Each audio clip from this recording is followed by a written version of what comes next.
These are the VRS Dark Force Pro pedals. So it's a high-end product, stainless steel construction with an industrial aesthetic. Very, very adjustable. All three pedals, the pedal faces in terms of height, depth, angle are fully adjustable, and overall pedal angle is also adjustable.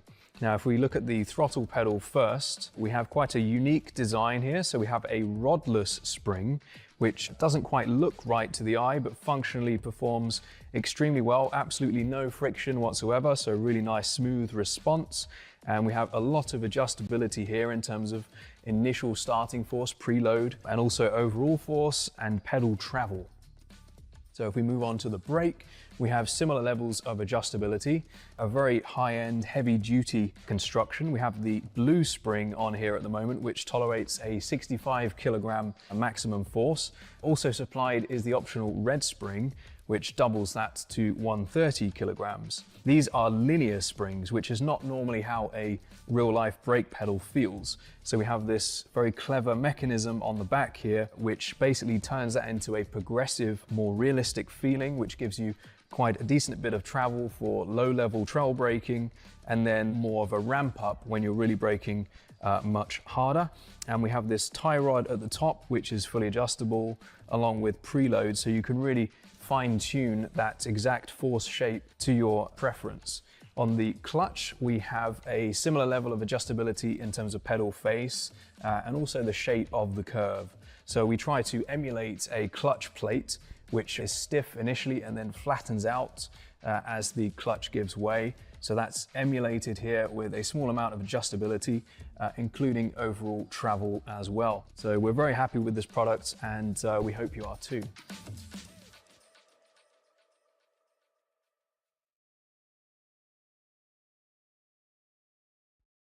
Racing isn't easy, but experiencing it is. iRacing puts you in the driver's seat with the industry's leading sim racing game. Drive on laser scan replicas of the greatest racing circuits from around the world. Go head to head against other drivers chosen by skill-based matchmaking to ensure competitive racing at every level. Compete across all your favorite series. In officially licensed cars, engineered to deliver the most accurate driving experience possible.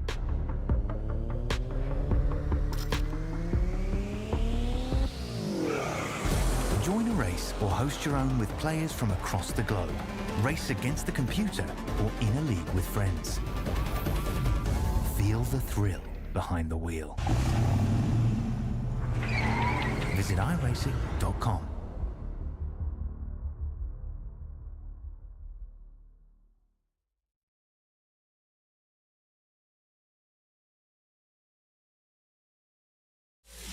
If you're looking to get serious in sim racing, one of the first things to do is upgrade your wheelbase and pedals. The powerful force feedback in our direct drive wheelbase makes a huge difference, and our highly adjustable precision pedals will give you the consistency you need to improve. So you'll not only get the best value for your money, but you'll also benefit from our quick, local shipping from Australia and save even more. Our transparent pricing has GST included, so there's no nasty surprises at checkout or further customs delays and charges. And if you're near Melbourne, you can simply pick up your hardware from our showroom and get a free product walkthrough from one of our VRS coaches. We offer excellent customer service after the sale, and our hardware is made of the highest quality components. To get yours today, just go to the URL on the screen or click on the button below. But hurry, stock is always limited due to high demand. So if you want to get faster, sooner, VRS is your answer.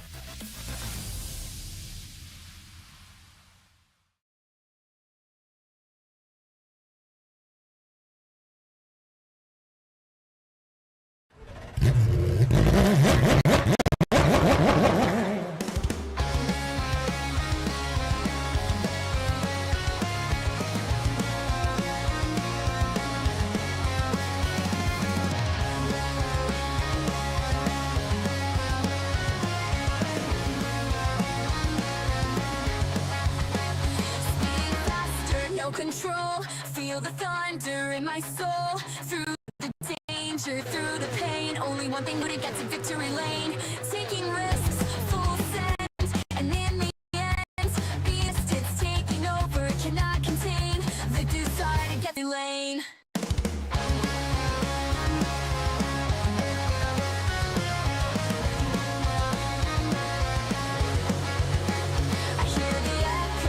the past, the roaring ghosts that never last. But here I stand, the finish line, one last race, one last time. Through it all, get past the pain, cutting laps, making gains, feeling tired, get to my aim. The desire to get to victory lane, speeding faster, no control. Feel the thunder in my soul. Through the danger, through the pain, only one thing to do to get to victory lane. Taking risks, full send, and in the end, be the best. It's taking over, cannot contain the desire to get to victory lane.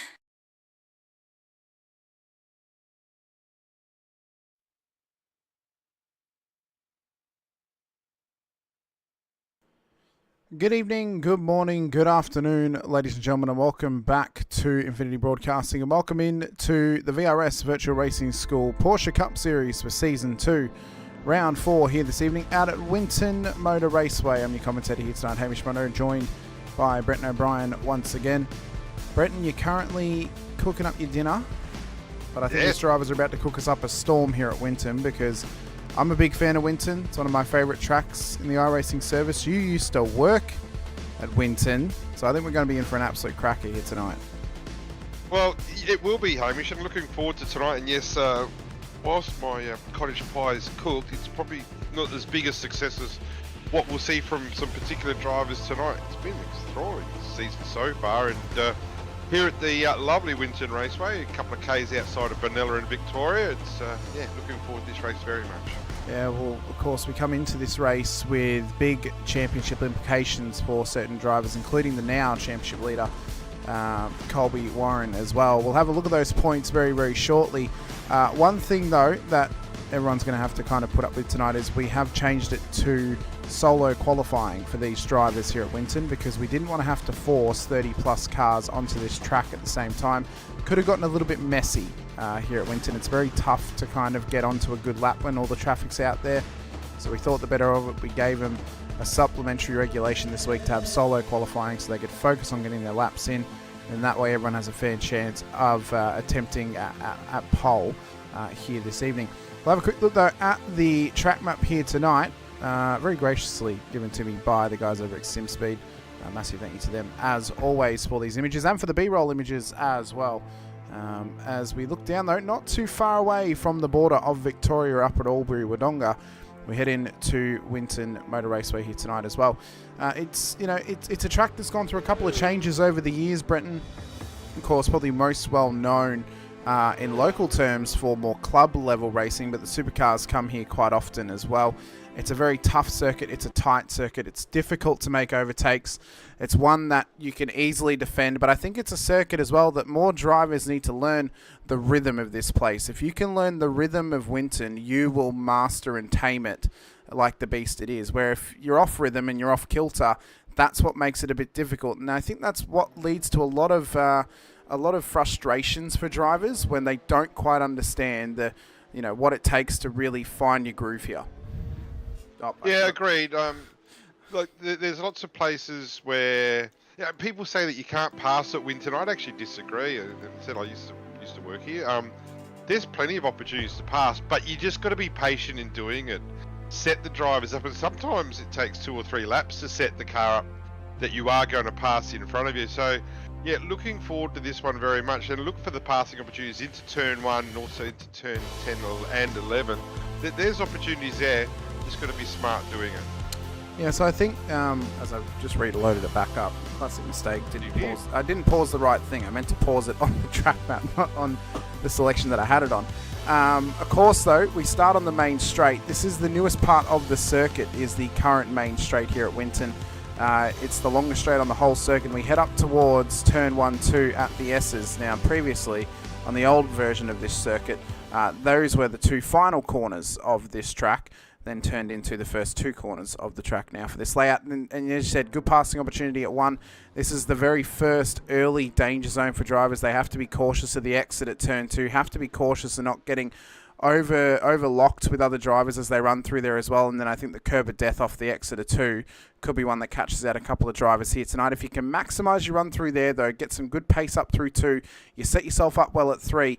Drivers can attempt to make moves into 3, but you've really got to be committed, and you've got to have patience, and you've got to have confidence that the car is going to pull up when you put it under load, under brakes, up at turn 3. Otherwise, we could very easily see cars heading off circuit to the left-hand side. If you get that run through there, though, you tidy it up, you tiptoe it down towards turn 4, you get the car powered through there as well. It sets yourself up well for the long left at 5, where we're very likely going to see cars tonight, Brenton, I think, just tucking up behind each other off the exit of 4, staying there for 5, and then trying to set up a move just after turn 6 into the braking zone at 7, which is probably the most audacious move you can make here, but it is one that you can do, again, if you set it up early enough and you have enough confidence in the car and the setup. So, if you, like, it's a bit of an old trick for new punters. If you set yourself up coming through 5 and 6 and you leave yourself a little bit of a gap with the car in front, so 2-3 car lengths come in front, on the first lap I'm talking about, they'll normally get held up pretty badly, and you can actually carry some speed into 7, not a reckless amount of speed, and actually overtake a couple of cars. But it's a pretty fine line. So lap 1, where there's quite a bit of impatience, quite a lot of people thinking that they've got an opportunity, just be keeping an eye on turn 7. And as Dick Johnson said, I know the national circuit got extended on from the club circuit. I think it was because back in 1989, I think it was, what Dick Johnson said during an enduro at Winton of all places, said it was like running around a clothesline for a few hours. Yeah, you know, the extended portion of this track really gave it much more life to this circuit, and again, many more passing opportunities. If you can make it through 7, you then head up to the gum tree at turn 8, trying to tuck it right in on the curb on the left-hand side, let the curb turn you around the corner almost, and then set yourself up at 9. We often will see drivers going for moves at 9. It's not a preferred overtaking spot. You're better off actually coming in a little bit slower, getting the car turned through, and then maximising the power on exit to set yourself up for turn 10, where you can make an overtake. But like every overtaking opportunity here, you've got to have the patience and you've got to have the confidence that the car is going to get past the car ahead. If you get the run through there, though, you then set yourself up for turn 11 and 12 at the end of the track. One of the toughest parts of this track, Brenton, is the pit entry. That pit entry is absolutely horrid in terms of drivers often overshooting it and ending up in the wall, or making a mistake and ending up in the grass on the left-hand side. So they're going to have to take their time tonight in getting in there. They will need to do a pit stop in race 2 because they won't have enough fuel to get to the end of that race. Another thing to be cautious of is pit exit. Drivers are going to have to take some caution there too. Be aware that there's going to be traffic coming up behind you, and try and leave space when you exit pit lane. Otherwise, we could very easily see some incidents happening in towards turn 1 during the pit stop period. One thing I'm hopeful for tonight is that whoever wins, or at least any of the drivers out there, I hope they know they can get to the burnout pad. I hope we somehow see some Porsche burnouts happening. I'm sure that the safety cars will head out there at the end of the race and go do some burnouts or something. But yeah, hopefully we see them out there, because it's a very unique part of this track, and it's, I think it's the only track actually that has a dedicated burnout pad on it that you can get into if you know the right way. So, fun fact, that skid pan you're talking about used to actually be the old Winton Cricket Club ground. So it used to be a cricket oval. So there you go, and that got asphalted up, and it still doesn't have a sprinkler system there. I know they're working on getting one, so those that do drifting and all that stuff for their driver training. But yeah, it's a very hot place to stand in the middle of summer, I can be sure of that. It definitely would be. Wrong time to have a cough. As we have a quick look into, though, where we are at this point of the season now, obviously this round was changed to a sprint round here tonight. That then changed the Okayama round later in the season to a rush round. But of course, tonight we're at Winton. Next week we head out to the Bend. So this is the first of our Australian triple header right in the middle of the season here tonight. Next week looks to be a feature race at the Bend, 60 minutes of racing on the international circuit, and then for the next rush round of the season at Bathurst for round 6. So this Australian triple header is going to be good. It's going to be a fun time for these drivers throughout July, and should offer them a good test as we run our way through Oceania and up into Japan as well, before we head over to South America and the US for August at the end of the season. As we come into this round, though, as things stand, Colby Warren is the championship leader. Now, I do have to put an asterisk on this. somebody who filled out the table for the point structure. Definitely wasn't me, Brendan. I don't know who it was, but it wasn't me. Right, you are. Put the points in wrong, and they miscalculated. They miscalculated one of the differences in the whole point structure. They have now been restructured, so the points will be fixed. But this is how the points stood after last week. But this will adjust slightly, as well as how they finish out tonight, to really represent the point structure properly. So this will adjust a little bit. Some drivers will, take it with a grain of salt. It might say you're P4, but you might really be P5, or you might be P5, you might really be P4. So yeah, that's on me. That's completely my mistake. But we're getting that sorted and fixed up so we can have the proper point structure and we can make sure everyone, gets their points correct. Last season, it was correct. Don't question me on that. It's because we changed the point structure this season. So it was a lot of maths and a big headache when I tried to change it, but that's fine. They will get all that sorted as well. Drivers, though, have been getting into their qualifying session at the moment here, Brenton. So some solo laps are happening at the moment. At this stage, Ben Pedersen is sitting at the top of the timesheets with a 120.93. Sam Muir, P2, he's shown great pace last week. Greg Favell's found some pace. Matt Bowler back in the field. Look forward to seeing what he can do. Job Stewart yet to find a 120 in this solo qualifying session, which I'm quite surprised at because he had good pace in practice and he has real-life racing experience around here as well. Plenty of real-life experience here, being the Tickford test track, so quite often Tickford do their days up there, and so did Erebus in the past. Well, they still do. So Job would have done plenty of laps here, real life. Matty Bowler is someone, I know he's P4 at the moment, but we did drop his name. He's someone who goes really well here. It doesn't matter what car he's driving. He just tends to nail it around here.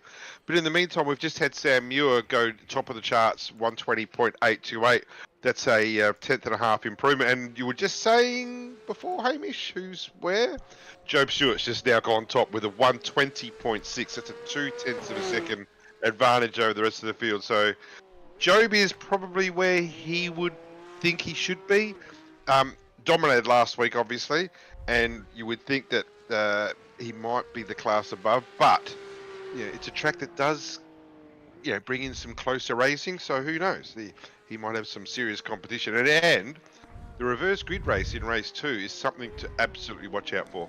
Yeah, I mean, we saw him charge his way through the field last week in race 2 at Silverstone, but of course that track's a lot wider, a lot easier to make overtakes on. This track is very likely to get early carnage, especially on lap 1, so Job's going to have to be careful. He's got all the patience in the world, but he's going to have to be careful he doesn't get caught up in somebody else's mistake or make any mistakes of his own, as rare as they are. So that could be the test for him this evening as well. Also, it could be the test for him if anyone wants to go for a lunge at him lap 1, turn 1, and he starts on pole. So that'll be a definite challenge for him tonight. We've got some chats out there already as well. Ben Pedersen got in early, new brakes, let's go. It's great to see Ben back out in the field tonight. Project 36 of Brendan Griffiths is out there with us as well, saying Kurt Chapman with wheel issues at the moment. Fingers are crossed for him to get it sorted so we can go racing.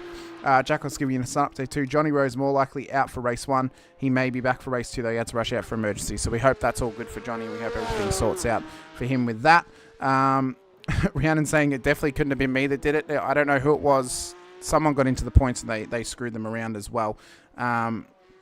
And then Dig 682002. New here, what's the difference between sprint, rush, feature? Is it lap or time or how long? So the differences are a feature round is 1 60-minute race with limited fuel. So, every race has limited fuel, but that one drivers do need to do pit stops because they will never make it to the end on a no stop. A sprint round is what we have tonight, what we had last week. It's a 20-minute heat. And then we have a 40-minute feature with a inverted top 10 based on the results of race 1. Drivers will need to do a pit stop in that race too, as they're not likely to make it to the end of the race without taking a pit stop. And then a rush round is two 15-minute races, the second of which has a full inverted grid based on the results of race 1. And then a 30-minute feature with an inverted top 10 based on the results of race 2. Now, the 30-minute feature is touch and go based on if drivers can make it to the end on fuel or not. It can depend on if they're fuel saving the whole race or if there's a safety car. Majority of times, though, we go green and we get pit stops happening in that one. So those are the differences between all the rounds. Plus, as well, the finale round at the end of the season for the final at Belle Isle. That is 2 30-minute feature races to end out the season. So it's, we got 4 different race types, 3 of which happen in the regular season, 1 of which happens at the final round at Belle Isle. So that's what we've got going on there as well. Jack Oz is saying as well tonight, Brenton, that Sean Lindsell, one of your drivers, is his Smoky for tonight. Could be very interesting. He did well last week. Sean Lindsell for the Smoky. Yeah. Well, that's very interesting, and it's not a bad shout because again, does pretty well here. Hasn't had a lot of time in the seat this week. I know he's been really committed with work. P11 at the moment, and 3/4 of a second off of pole. But Sean's one of these guys that can be a Smoky, no doubt. Creeps on in. He's like the Grim Reaper. He'll creep on in. Maybe not the Grim Reaper, but I know what I mean. He'll just get his job done and then just quietly disappear into the night. So I don't know. I would put him there, but that's not the worst suggestion. And he's got himself ahead of Dan Yeoman and last year's season champion Simon Mazzomo. Simon down in P14 at the moment. Not where you want to be on a tight track. So for Mez, I think the one thing that I can say about him is he wasn't always the strongest qualifier last season, but he was the most consistent driver and he had great race pace as well. So he's always one to keep an eye on during the racing progression. He often just picks off little moves here or there. You mentioned Sean's real sneaky. He's actually quite similar to how you go racing in Vets, Brenton. You will just sneak your way forward. Unnoticed, and then all of a sudden you're in the top 10 and it's like, oh, well, yeah, there's Brenton. Of course he's there, but he didn't start here. How the hell did he get here? So Sean's very much in the same boat. He kind of goes under the radar a little bit, but the more that we notice him, obviously, the less under the radar he'll be in future, similarly to you. So he's definitely one to go keep an eye on. Mine's completely based on the fact that I'm completely incompetent at qualifying, whereas Sean's completely different. He can put a lap in there, but then when the race is on, he can do consistent laps.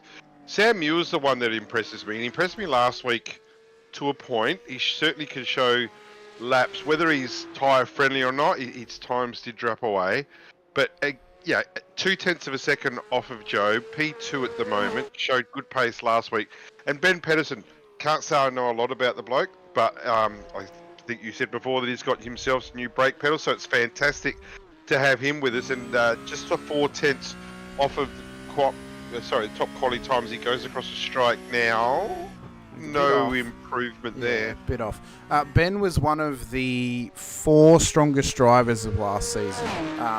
Okay. He was on the level with Daniel Harris and Corey Lazarus last season. Or one of the 5 contenders, sorry, I should say, because obviously Mez ended up winning. He got there through his consistency, and Ellie got there by being committed to the racing. She raced every week, and she had some really, really good performances, but then a couple of them cost her in the end, so she's put in the time to put practice in this season to try and get better, which is great to see. But yeah, Ben's probably on the similar level to Corey Lazarus, where he's got some great pace.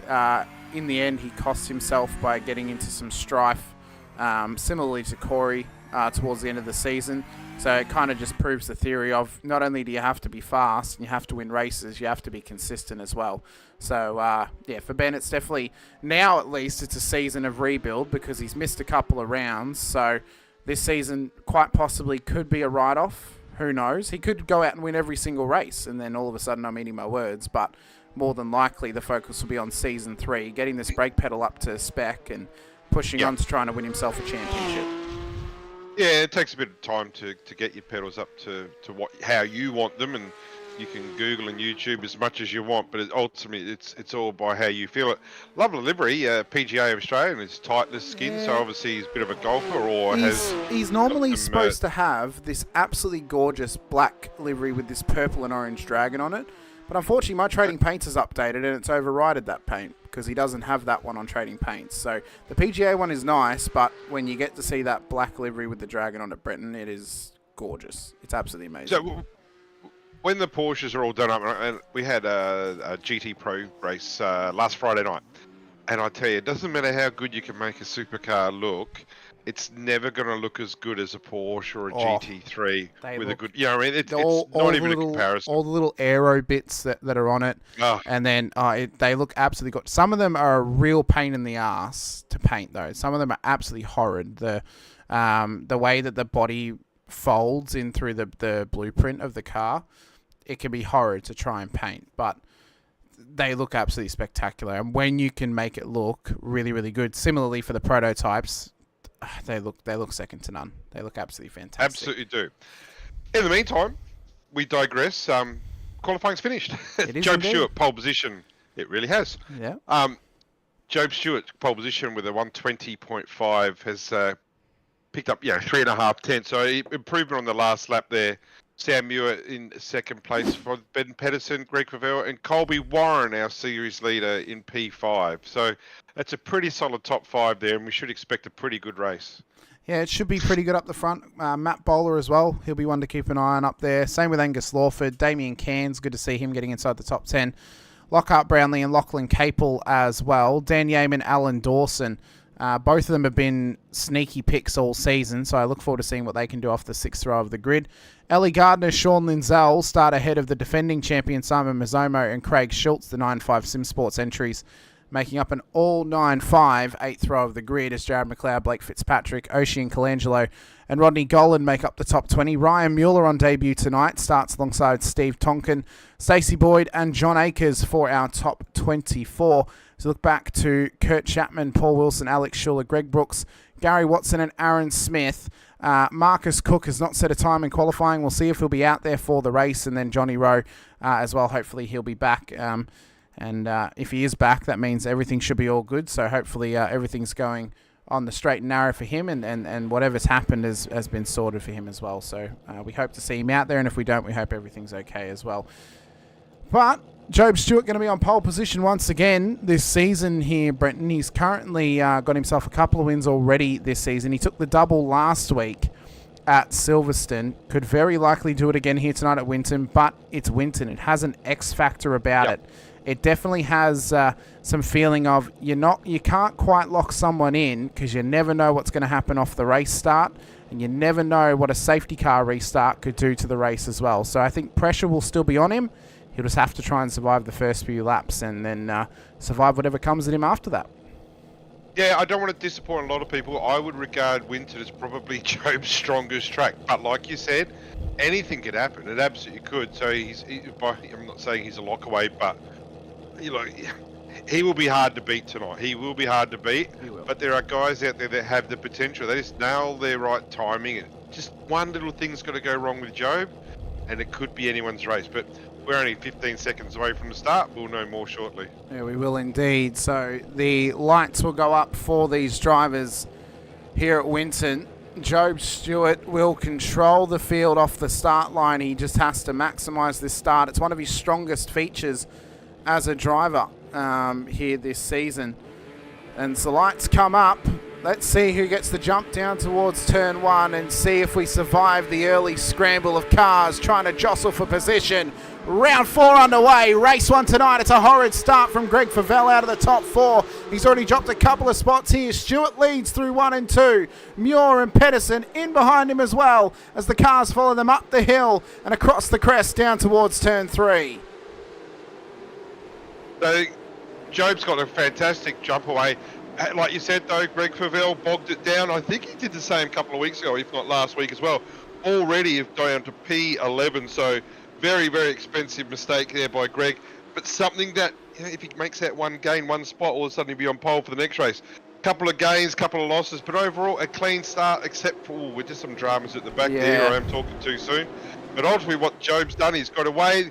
Pedersen and Muir started going side by side into 2 and 3, and that's just given Job that little bit of gap. He doesn't need much more of an invitation. No, he doesn't. He's going to take it every single time it's offered to him. Those guys are going to have to start working together a little bit better, I think, to try and chase him down. They've also got championship leader Colby Warren hot on their tail, as well as Matt Bowler, Angus Lawford as well, Brownlee, Cairns, Capel, Yeaman the top 10 at this stage, with Job Stewart leading. Stacey Boyd's got over the radio for something. He is down 4 positions, so I think something has occurred with him throughout this race as Cairns and Capel go side by side in towards turn 11 and turn 12 and back down the main straight. But we've got to see what happened up at turn 1 with Greg Brooks and co, because it's ended up with a car off track. And Greg tonight on his debut. So Stacey got turned, it seemed, by, I think it was Kurt Chapman. Yep. That's then knocked Brooksy off the road. But then it gets a little bit worse for Chapman, who starts sliding in the 9.5 and the Project 36 car, and then Greg Brooks nowhere to go. Oh, sorry, Gary Watson nowhere to go and into the side of him. So just a schmozzle down there at 1-2, and Aaron Smith just snuck on by and took position. Yeah, pretty much as I was saying, it was a clean start. There was carnage at the back happening at the same time. A couple of innocent passengers there. That's the price you pay for being at the back of the grid, isn't it, though? You leave yourself open. A bit of a nudge there into turn 7. Looked a little bit willing. I'm not sure. I can't see who was that. Was that Dan Yeaman? Didn't look like he was overly happy with Lockie. And, yeah, a bit going on here at the moment. And Lockie has actually chopped him as well. So there is a bit going on here with these two. Yeah, these guys are really getting feisty. It was great drive out of turn 9 for Capel compared to Cairns. Cairns running it slightly wide. That just cost him a little bit off the run out the corner. Has got his teammate here, though, in Greg Favell just in behind, who's down 7 positions at this point of the race. Him and Stacey Boyd currently lost the most positions in this one, both with 7. The biggest gainer into the top 10. Lockhart Brownlee up 2, Capel up 2 as well. But Ryan Mueller on debut tonight up 3, Aaron Smith up 4. And I believe, yeah, that's it, because Johnny Rowe's not started this race, so his positions gained do not count. Oh, but Greg Favell catches the curb of death. Oh my God, that there was as wild a ride as you could ever expect. This could be a tow. He's off the track. I don't know if the safety car will be called. He's had a problem. Surely. I'm wondering if he's had a hardware problem there. That was an unusual look. Looking forward to watching the replay there.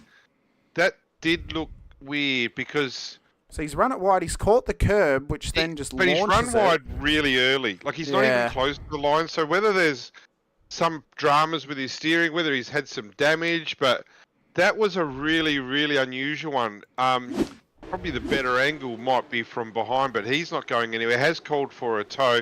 Wouldn't be surprised if there was a safety car coming up shortly. Oh, Jared McLeod, Rodney Golden as well have gone round at turn 4. So stuff is happening at the moment as Colby Warren and Matt Bowler battle it out through turn 9. Oh, sorry, I'm getting confused here by other corners. Turn 11 up to turn 12. So run back onto the main straight as well. So there's a little bit of niggling here between drivers, just jostling for position.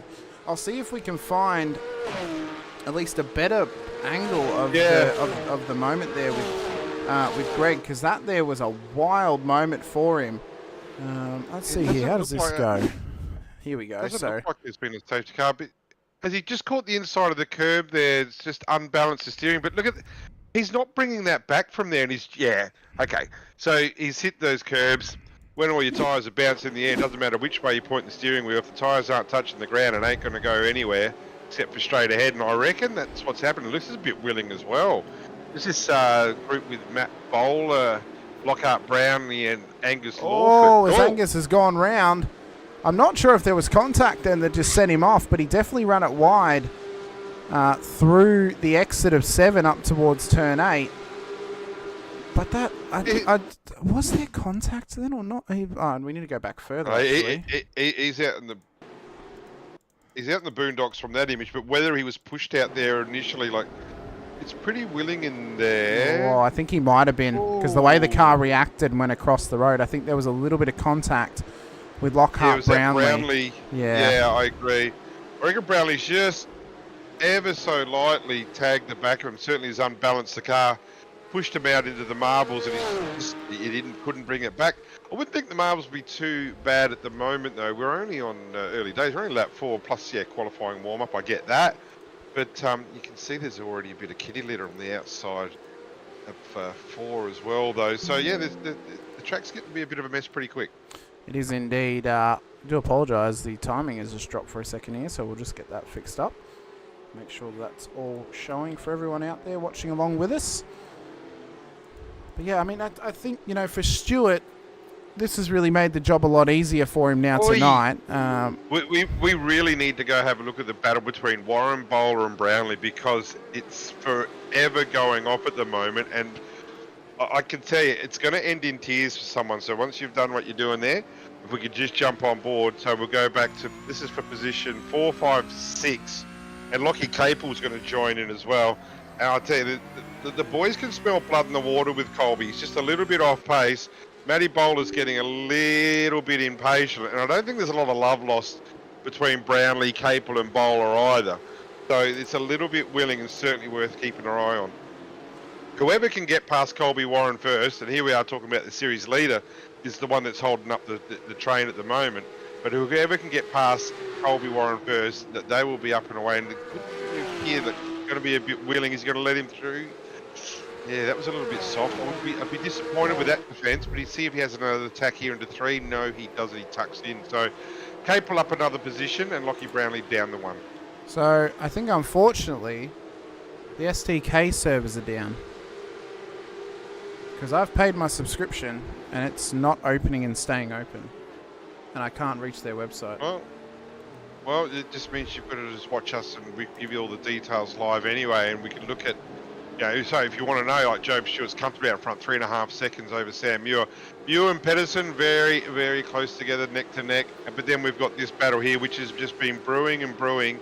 Lockhart Brownlee's gone back door at the moment, and he's going to continue. He's got a bit more competition here. I think it's Damien Kansas now gone past Lockhart Brownlee. So whether Lockie's got some damage or not, don't know. Oh, we've got a car that's gone off a little bit. It is Damien Cairns. So Damien Cairns has gone off at 10. Just wondering, like last week he was susceptible to making some mistakes as well. So whether it's he drops a bit of concentration, whether he's just driving the car too hard, the racecraft, and it's something that will come. It will absolutely come to him. But you know, his mistakes are tenfold because he'd already done the hard work getting past Dan Yaman. He'd already done the hard work getting past Brownlee. And blink of an eye, Brownlee's got another problem on the exit of 2.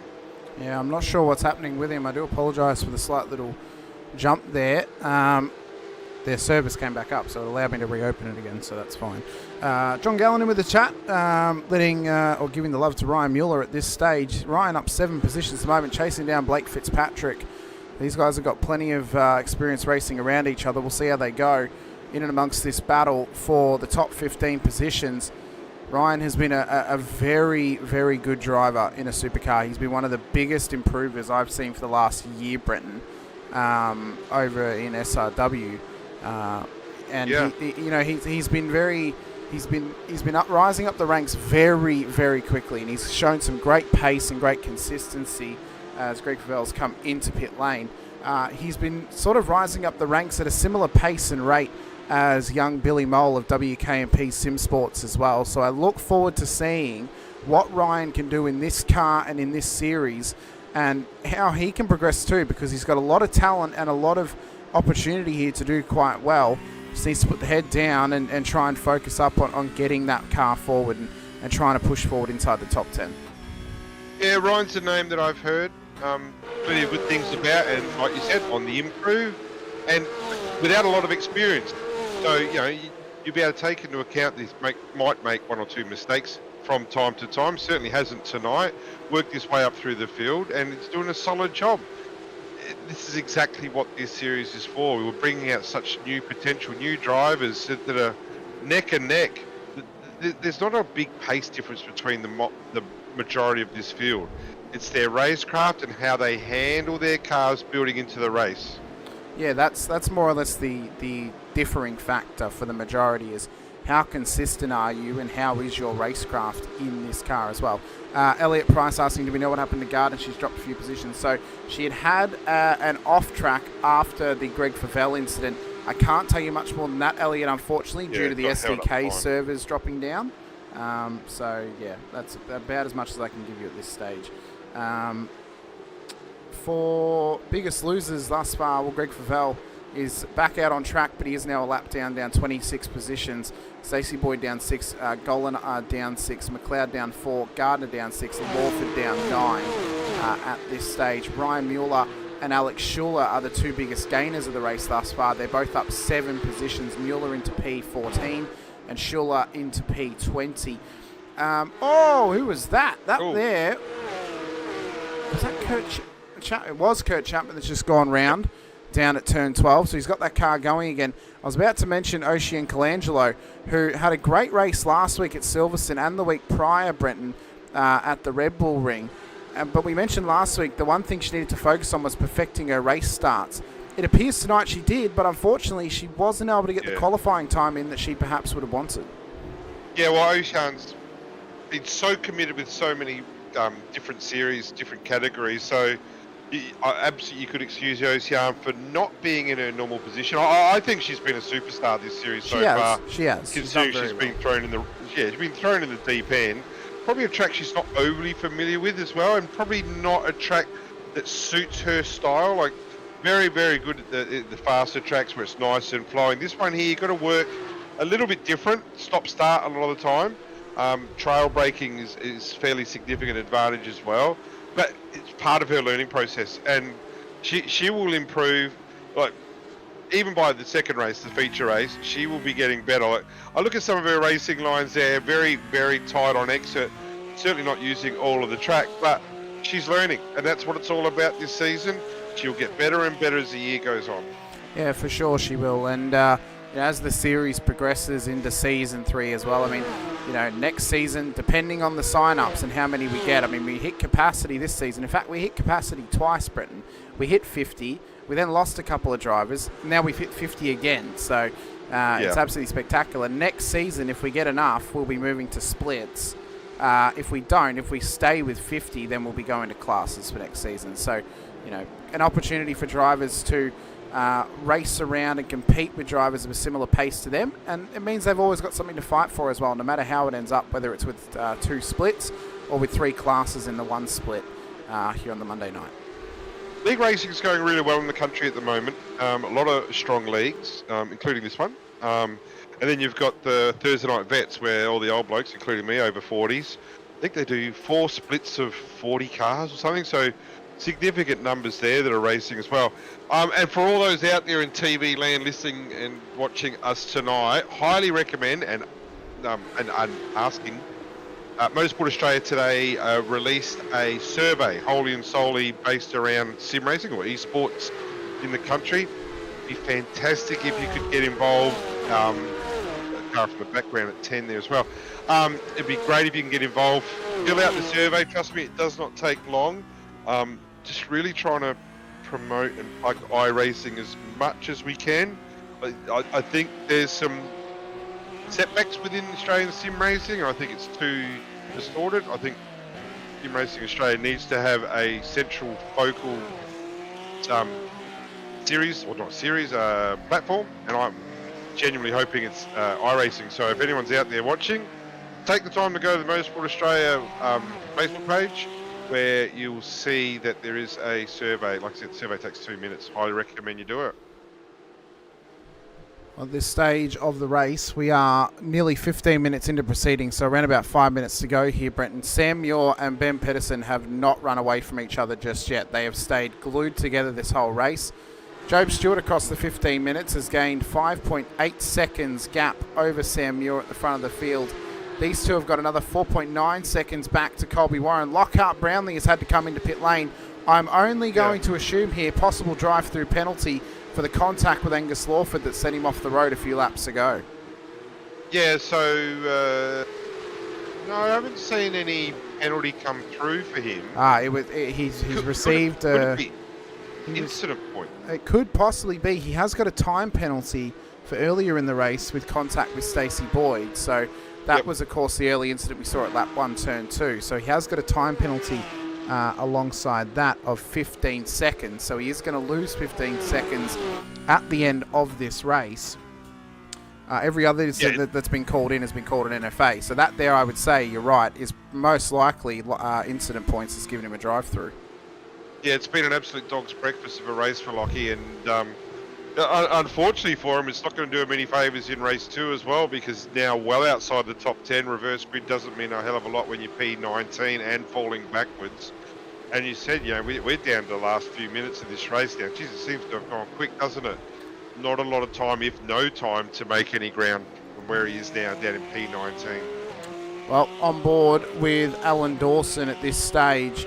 He is currently provisional pole for race 2. He sits in P10, but he's got a gaggle of cars in behind him, including Sean Linzell, who was the CRS Jack Anderson smoking for tonight to get a good performance out of him. If he can get past Alan, he sets himself up well for race 2, starting on pole position. We've also got Fitzpatrick and Mueller chasing him down as well, and then Lawford in behind them trying to get on the action too. So this could be a bit of fatal five-way action for us in the final 5 minutes in the battle for pole position of race 2, and some crucial championship points here inside of the top 10. Of course, points are on offer for every position in this race. That's one thing I forgot to mention earlier about the rush round.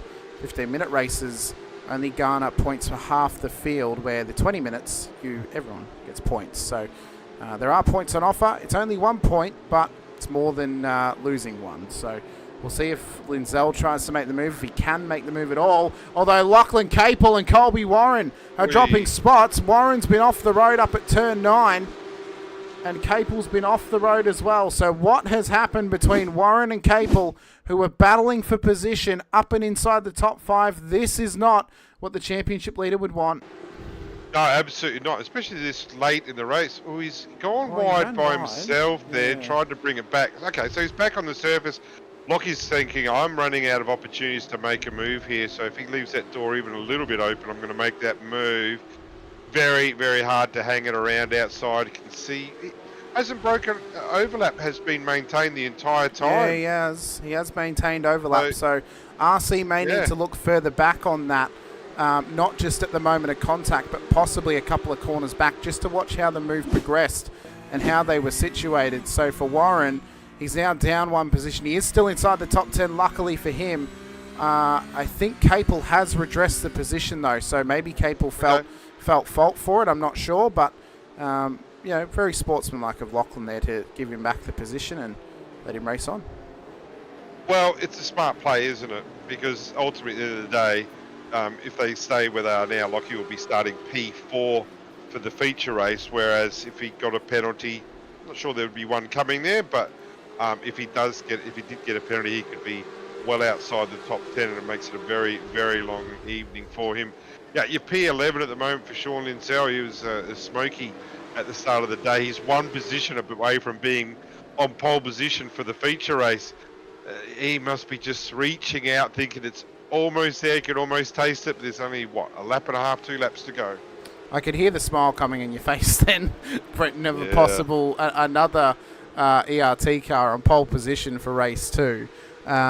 He is there, but he's dropping a bit of time at the moment to Dawson. He's down to about a second gap up to the top 10. But again, though, I mean, a mistake from anyone inside the top 10 would promote him up a position.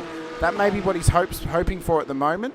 Also maybe just hoping to try and not push his way forward too hard in case he makes a mistake. So maybe just trying to solidify the points finish more so than trying to fight for a top 10 where he'd get put up the front. So this could be a smart play still. It's just so good to see Sean racing again. He was out of the sim for such a long time. Yeah. Obviously had a lot of personal commitment. So to have Sean back in the race, and to be honest, it doesn't really matter if he's coming P1, P10, P31. It's just great that he's got himself involved again, and it seems to be enjoying it, and that's the most important thing. Once you enjoy it, the motivation will come to you, and away you go. But in the meantime, we've got Job Stewart here. Yeah, as he comes around turn 12, it's dominance personified for Job Stewart, who takes himself another race win here this season. He started on pole. He took himself the fastest lap of the race, and he takes home another race win this season.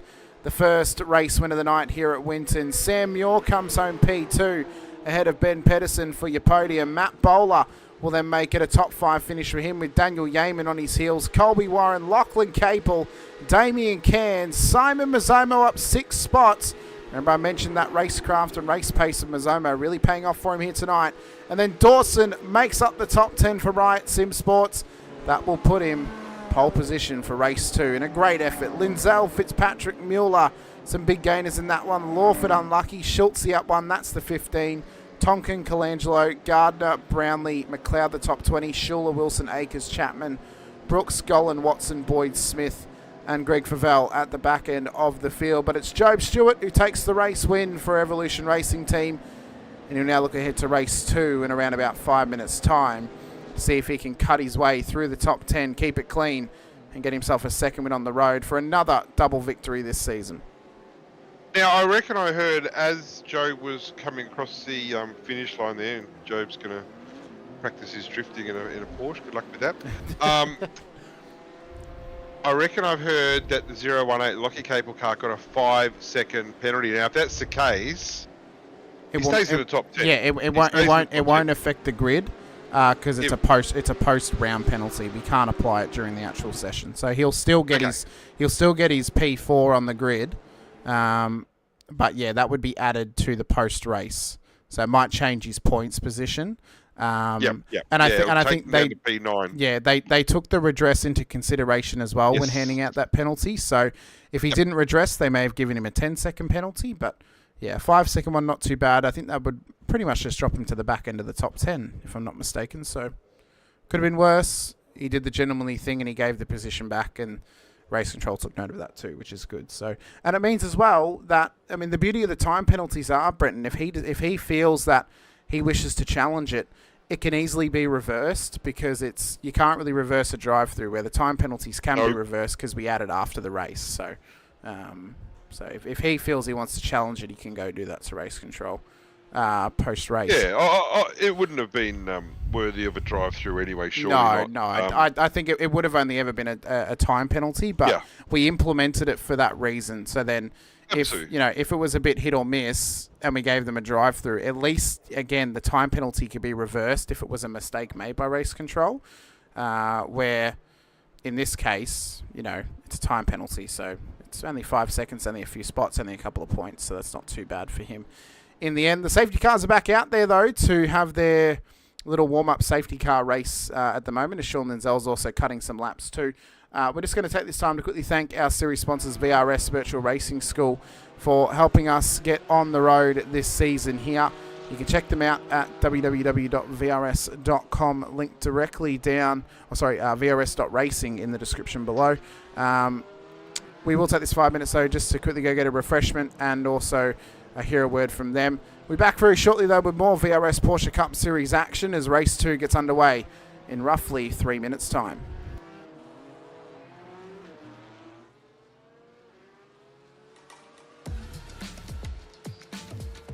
These are the VRS Dark Force Pro pedals. So it's a high-end product, stainless steel construction with an industrial aesthetic.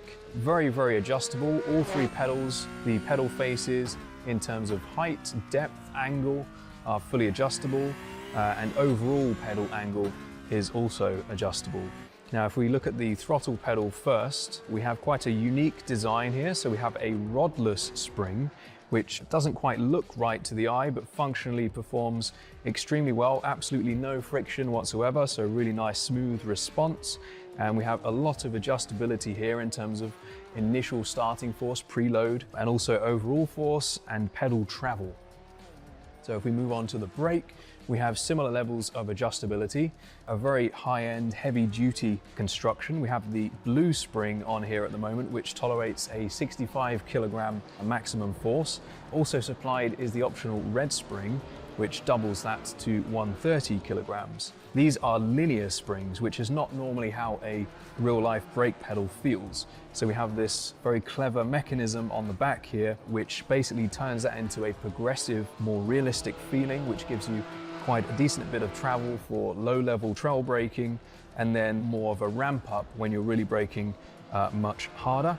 And we have this tie rod at the top, which is fully adjustable, along with preload, so you can really fine-tune that exact force shape to your preference. On the clutch, we have a similar level of adjustability in terms of pedal face and also the shape of the curve. So we try to emulate a clutch plate, which is stiff initially and then flattens out as the clutch gives way. So that's emulated here with a small amount of adjustability, including overall travel as well. So we're very happy with this product, and we hope you are too.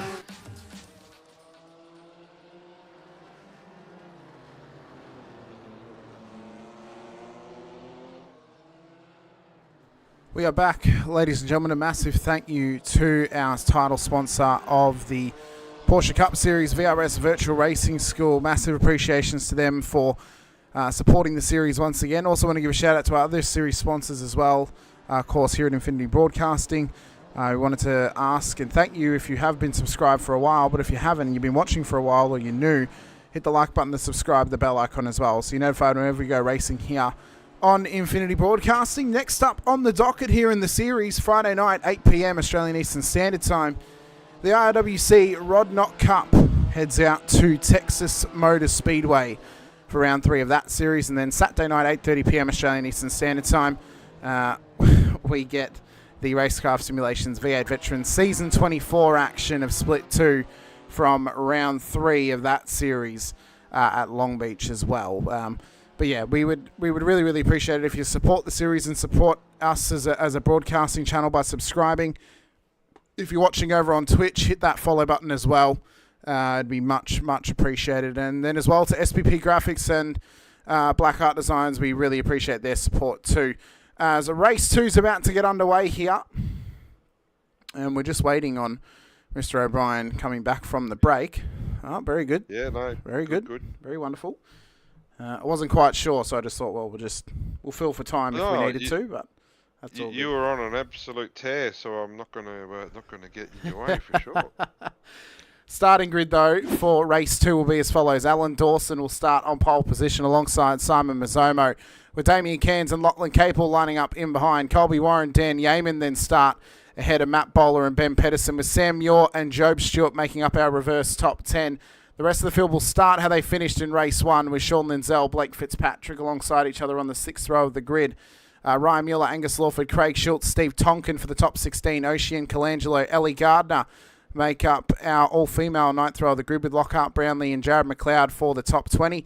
Alex Schuler, Paul Wilson then line up ahead of John Akers and Kurt Chapman for your top 24. Greg Brooks, Rodney Gollan, Gary Watson, Stacey Boyd, Aaron Smith, Greg Favell at the back end of the field.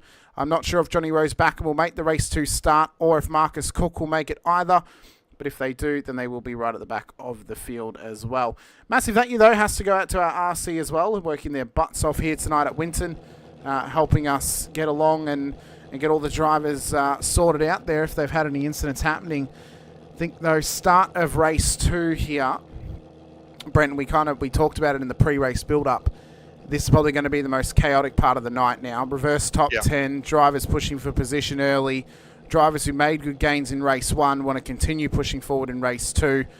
All hell could break loose, and this is very likely the highest likelihood we have of a safety car being called across both races here this evening.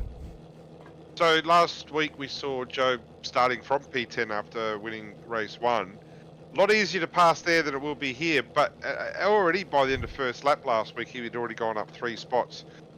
He'll need to do something pretty special and probably prey on some mistakes in front. We're about to go green. There's a mistake right there. Yep, that's a jump start for Damien Cairns. Lights are out and away we go. That could be an early drive-through for Damien Cairns off the start line as we then run it round turn 1-2. Capel wants positions early. The scrap has begun. Romo. Here comes Mazzomo as well at the front with Dawson alongside him. Oh, it is just, it's so scrappy how quickly they want to try and go side by side and make up positions in this race. Mez would love the race lead off the exit of turn 4, but Dawson's still there. There's Yep, there's a lot of them going through here. Warren and Lindsell side by side. We have Capel and Yeaman side by side as well. Capel's been turned. Oh, he has. And round goes Matt Bowler too. It's absolutely blown up down at turn 7. So a couple of cars. Oh, Cairns as well. Cairns has had an absolute mare of a night, and this is not going well for quite a few drivers being involved in other people's mistakes. That's racing though, but Lockie Capel has just been absolutely punted.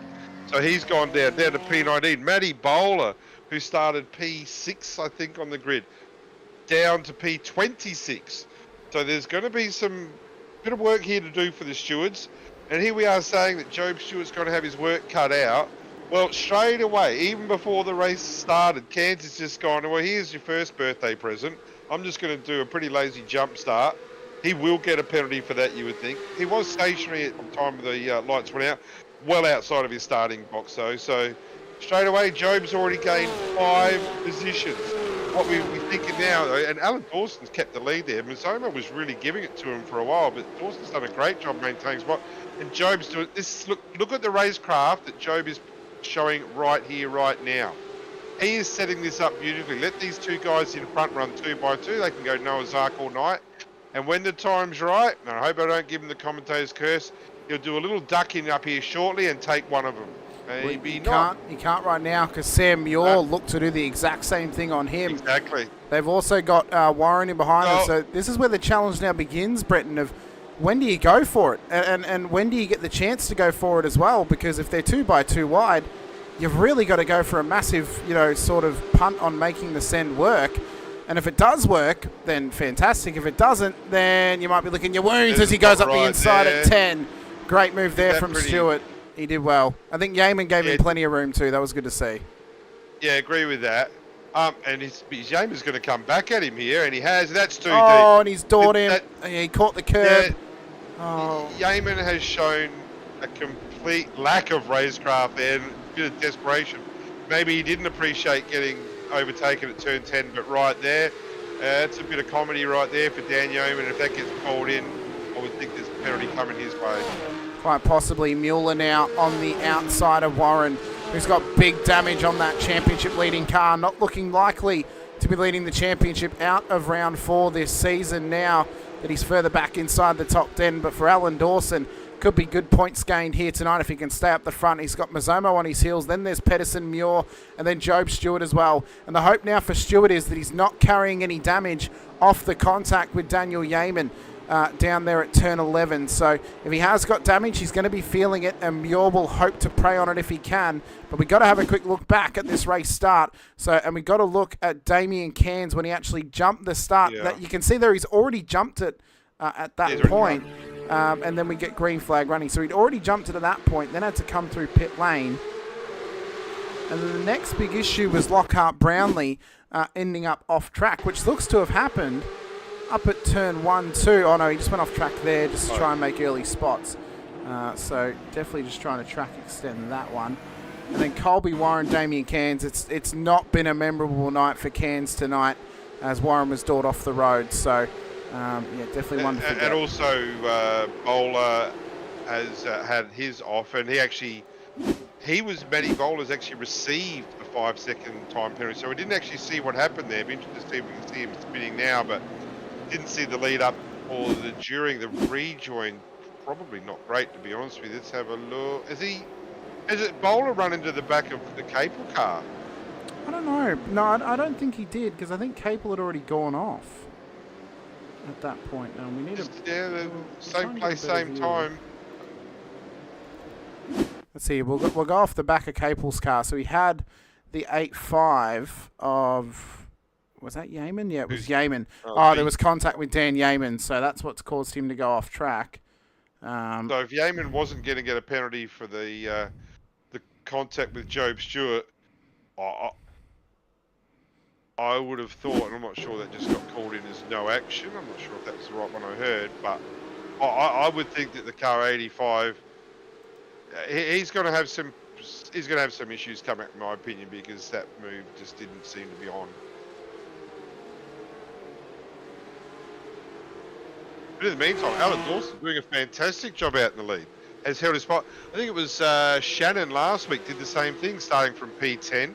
Held on to that position for a long, long while. So Alan Dawson's doing great. And are we missing Zomo? No, he's there still. He's been passed by Pedersen. So the description I'm reading is for the Bowler incident. I might need to have a bit of more of a look at this post race, possibly. Yeah, contact with 201. Yeah, contact with 201, which was Colby Warren up at. So that would be turn 4. Yeah. So we saw Colby Warren go wide there, and obviously he's had a little bit of help from the car 12 at the same time. Yeah, so that's where that came from. They have got Capels that he's called in, and they're still filling it out. So the NFA was Gary Watson and Greg Brooks off the start. So that one there's been given an NFA by Race Control for that one. Mozomo, though, under pressure now from Job Stewart, Ben Pedersen, Alan Dawson up the road from him at this stage. Sam Muir, Ryan Mueller into the top 10, up 7 positions. A great race start here from Ryan. Now, he has gotten into some heated battles in the past, but he's also shown some fantastic magic in the world of supercars racing as an up-and-comer, as Warren has shot the half and gone up the inside. Great move there from Warren on Mueller. Ryan, though, driving a very smart race tonight, which I love to see. I was somewhat critical of him previously, but we've spoken in messages. We're totally cool now. And, you know, this guy, he's got a lot of talent. We mentioned it in race 1. And I look forward to seeing what he can do this season in this car type as well. Because, as I said, he's got the talent, and I know he's got the drive to go forward. We just got to see if he can keep his stuff clean, which I've seen him do before. On his best day, he's very tough to beat. I want to talk about, and we don't necessarily have to show him, but we're talking about how he's clean and he doesn't make mistakes. I want to go the other way and talk about Damien Cairns, because last week we saw him making quite a few mistakes, unnecessary mistakes, whilst his car was in good position, so we know he's got the speed. We saw in race 1 tonight, mistake again, and then right from the get-go, before the lights had even gone out, another mistake which has just drawn another mistake. This is a guy that he will clean it up. I've got no doubt he will clean it up, and he will continue to be fast. But, geez, it must be frustrating working with him. And Capel's had another off here. Sorry. Yeah, I think he just got over. I think he just got overzealous. He tried to go around the outside of Schultze, and car wouldn't pull up. I think maybe carrying a little bit too much speed. So, I mean, I know Lockie will be hungry to try and get the car forward. As best he can, of course, especially with knowing that you're watching him literally on the broadcast as he does it. But no, he'll be hungry to get those positions back up again. But yeah, just a simple mistake and stuff like that happens as Bowler comes through pit lane. So Bowler's coming in for a drive-through for that rejoin. So, it didn't look overly clean at the time. I don't think there's a lot of surprises as to why Matty's driving through the national pit at the moment at Winton Raceway. It's not a total surprise, but he'll be right. He'll pick it up again. Whether he'll make many gains, probably difficult to make gains here. We'll go back to Lockie Capel. What a quality driver. Hasn't had the best of nights tonight, no doubt, but can really turn it on in really good company. And he's someone that's still learning as well, but he's someone that the team have got a lot of faith in to make sure that he does a good job. I think performances here at Winton can often be taken with a grain of salt, because it's one of those tracks where if it was on a different day, you know, maybe a different time, whatever it might be, the race could have gone completely different for Lockie. You know, I think the same thing for Damien Cairns as well. He had a great race 1 and then just a very unlucky race 2, it seems. But yeah, there are definitely some drivers in this field that you'd think if it was on a different day, they could have done better.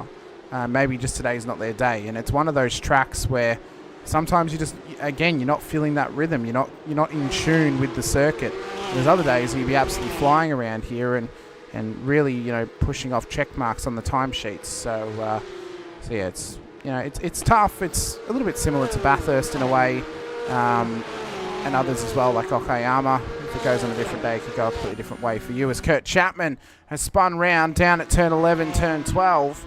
I think Aaron Smith's been off the road too, but he's back on there as Chapman's waiting for this. He did have wheel problems before the race. Hopefully that's not affecting him now. And also, in the meantime, we've actually had a lead change as well. Ben Pedersen has taken over spot, and he's looking very comfortable. So right now, if you're Job, are you thinking of the race? Are you thinking of the championship? Knowing Job, he's thinking of the race, and the championship will sort itself out if you win the majority of the races. He's up to P3, so he's already made 7 spots. But this is where the race is for Job right now, because he can't afford to be held behind Dawson. I'm not saying that Dawson's overly slow. He's not. He's done a really good job out there at the moment. Job does have his pace, no doubt. Job needs to make a move sooner or later. Otherwise, Peterson's going to drive down the road and say, hasta la vista.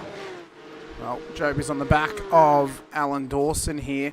Matt Bowler has just exited pit lane now, not making any sort of accusations here.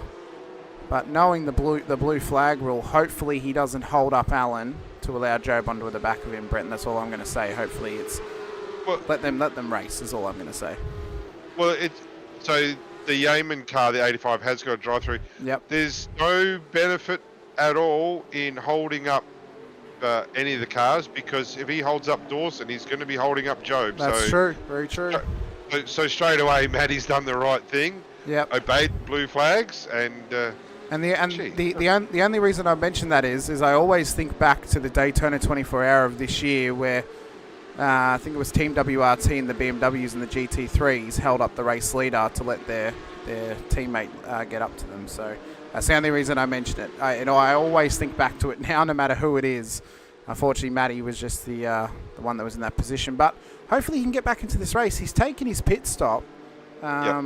So, he could just push on now and make something happen to this race. He's probably got enough fuel now to get home.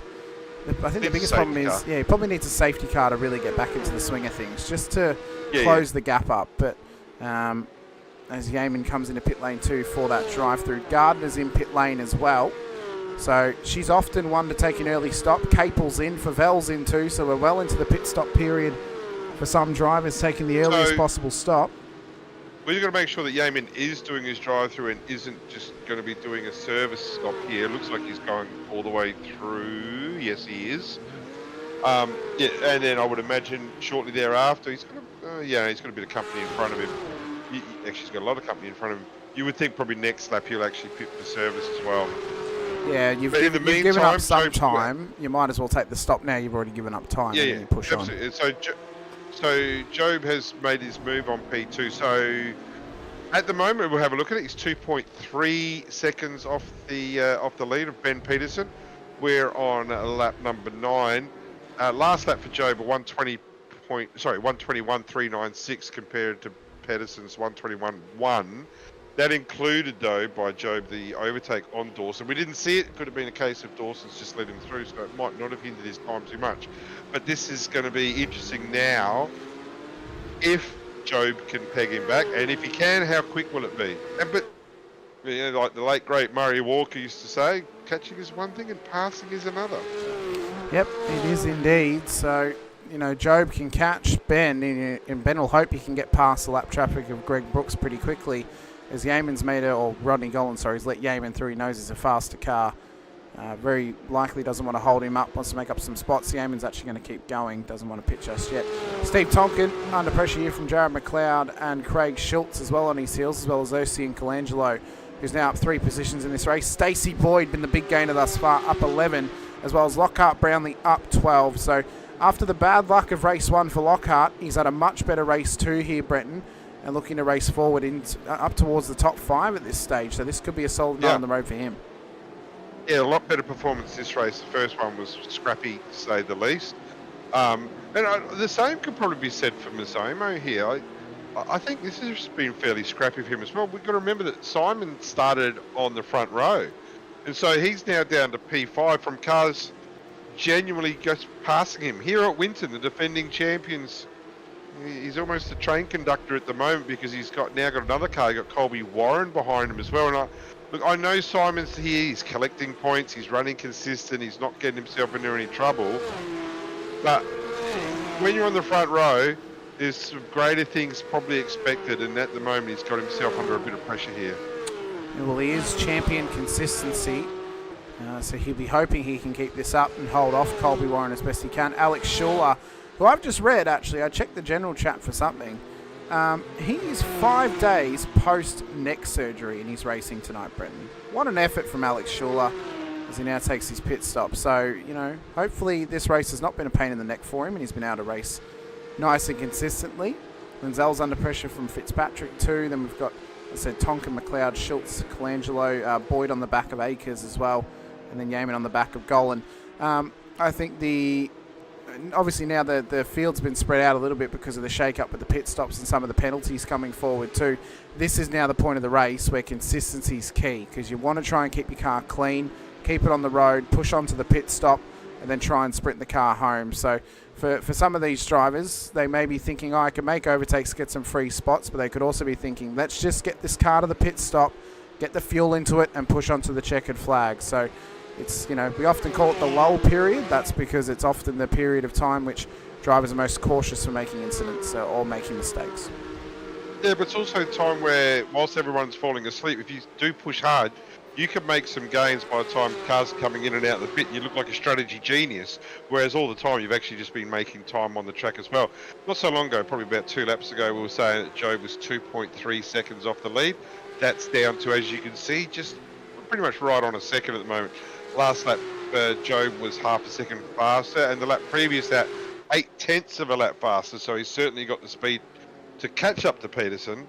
Whether he can pass him, that's the other issue. We'll see if he can. Tristan Yellen joining us in the chat here tonight as well, saying g'day to us. Great to have you out there, Tristan, watching along for tonight's race as well. I meant to read it out earlier.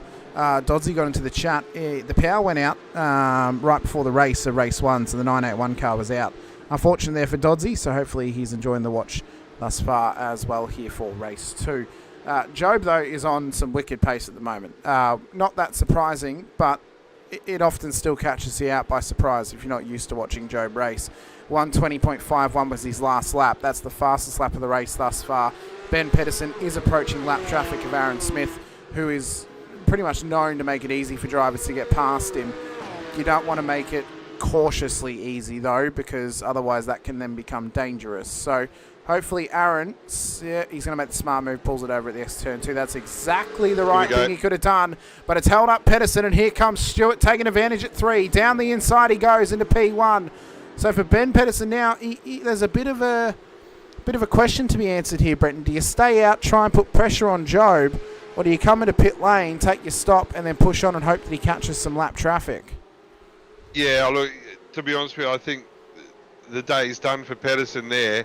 He can absolutely try something, but all he's going to be doing is adding fuel to at a track where you want to get this car as light as possible. It's taken Job 12 laps to gain those positions, so yeah, he's done exceptionally well. Yeah, sure, some of them are absolutely gifted. Matty Bowler, Cairns, all Lockie Cape are all either making mistakes or were involved with someone else's mistake, but at the end of the day, he's still been driving through the field, getting some clean moves done. There's a little bit of intimidation factor with Job if he's behind you. He's a quality driver, everyone knows that. But just then, he only needed to have half a look, and he made the absolute most of it. Yeah, I think the hesitation from Smith to move, and then Ben obviously had to hesitate, not push too hard. That gave Job the perfect chance just to push up onto the back of him and get the car past. So hopefully now, for Ben at least, he can try and put some pressure on Job here as long as he can, and hopefully for Job, he can pull away, get himself a second win on the dot here tonight as well. Sam Muir on the back of Alan Dawson. Alan's done well starting on pole tonight. He's done real well. Done a very solid race. I've called a couple of supercars races of his.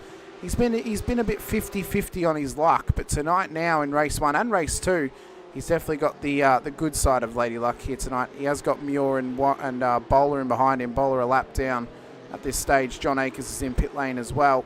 So this battle for P3 looks to not be over just yet between Dawson and Muir. In behind them, Simon Mazzomo, we mentioned, down 5 at the moment. Mueller on his tail, chasing him down. Ryan's up 5 positions. Fitzpatrick's up 3 into the 10.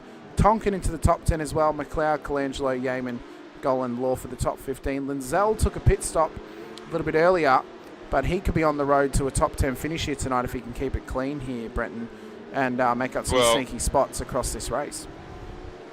Yeah, no, because he's got himself stuck in traffic, which is the last thing he wanted to be doing. So he's going to be held up there.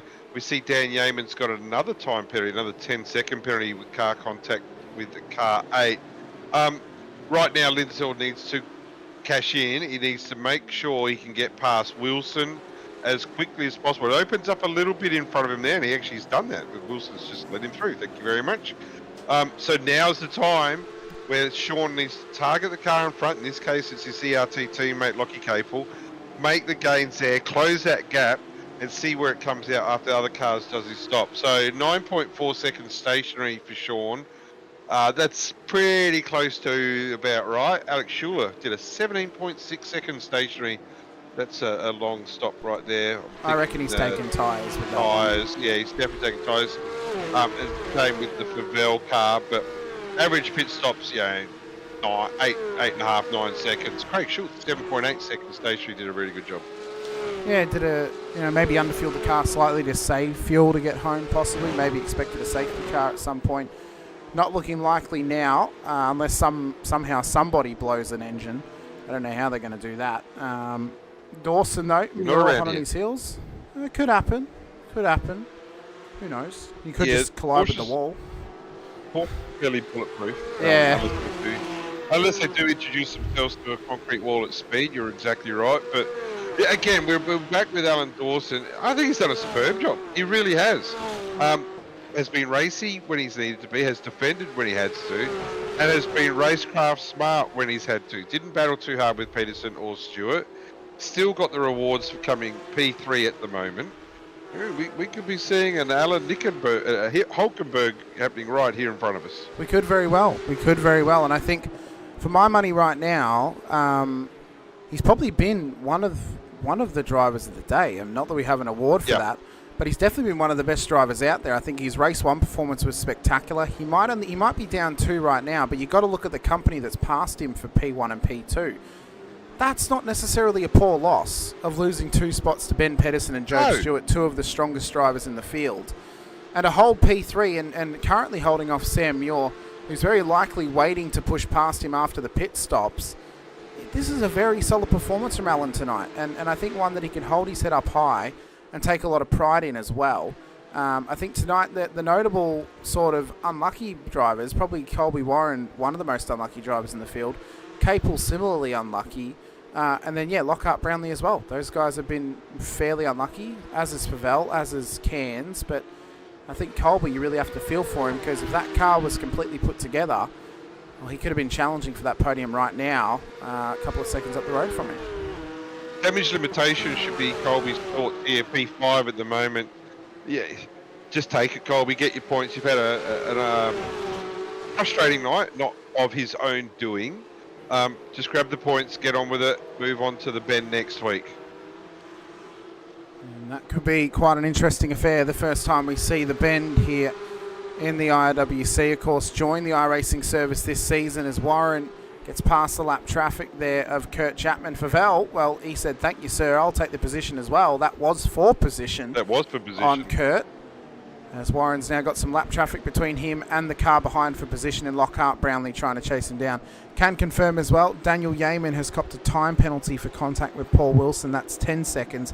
Kurt Chapman currently holding a 15-second penalty for an unsafe rejoin ahead of Matt Bowler earlier in the race as well. So both of those guys will be dropping some time.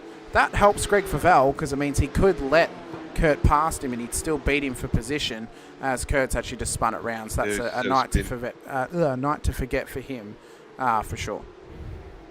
Yeah, a lot of need a bit of rhythm in this and momentum in this track, don't you? I think you said that in the pre-race, all about just getting your rhythm and just doing the grind, doing the laps, getting them done, making the most opportunities when they come.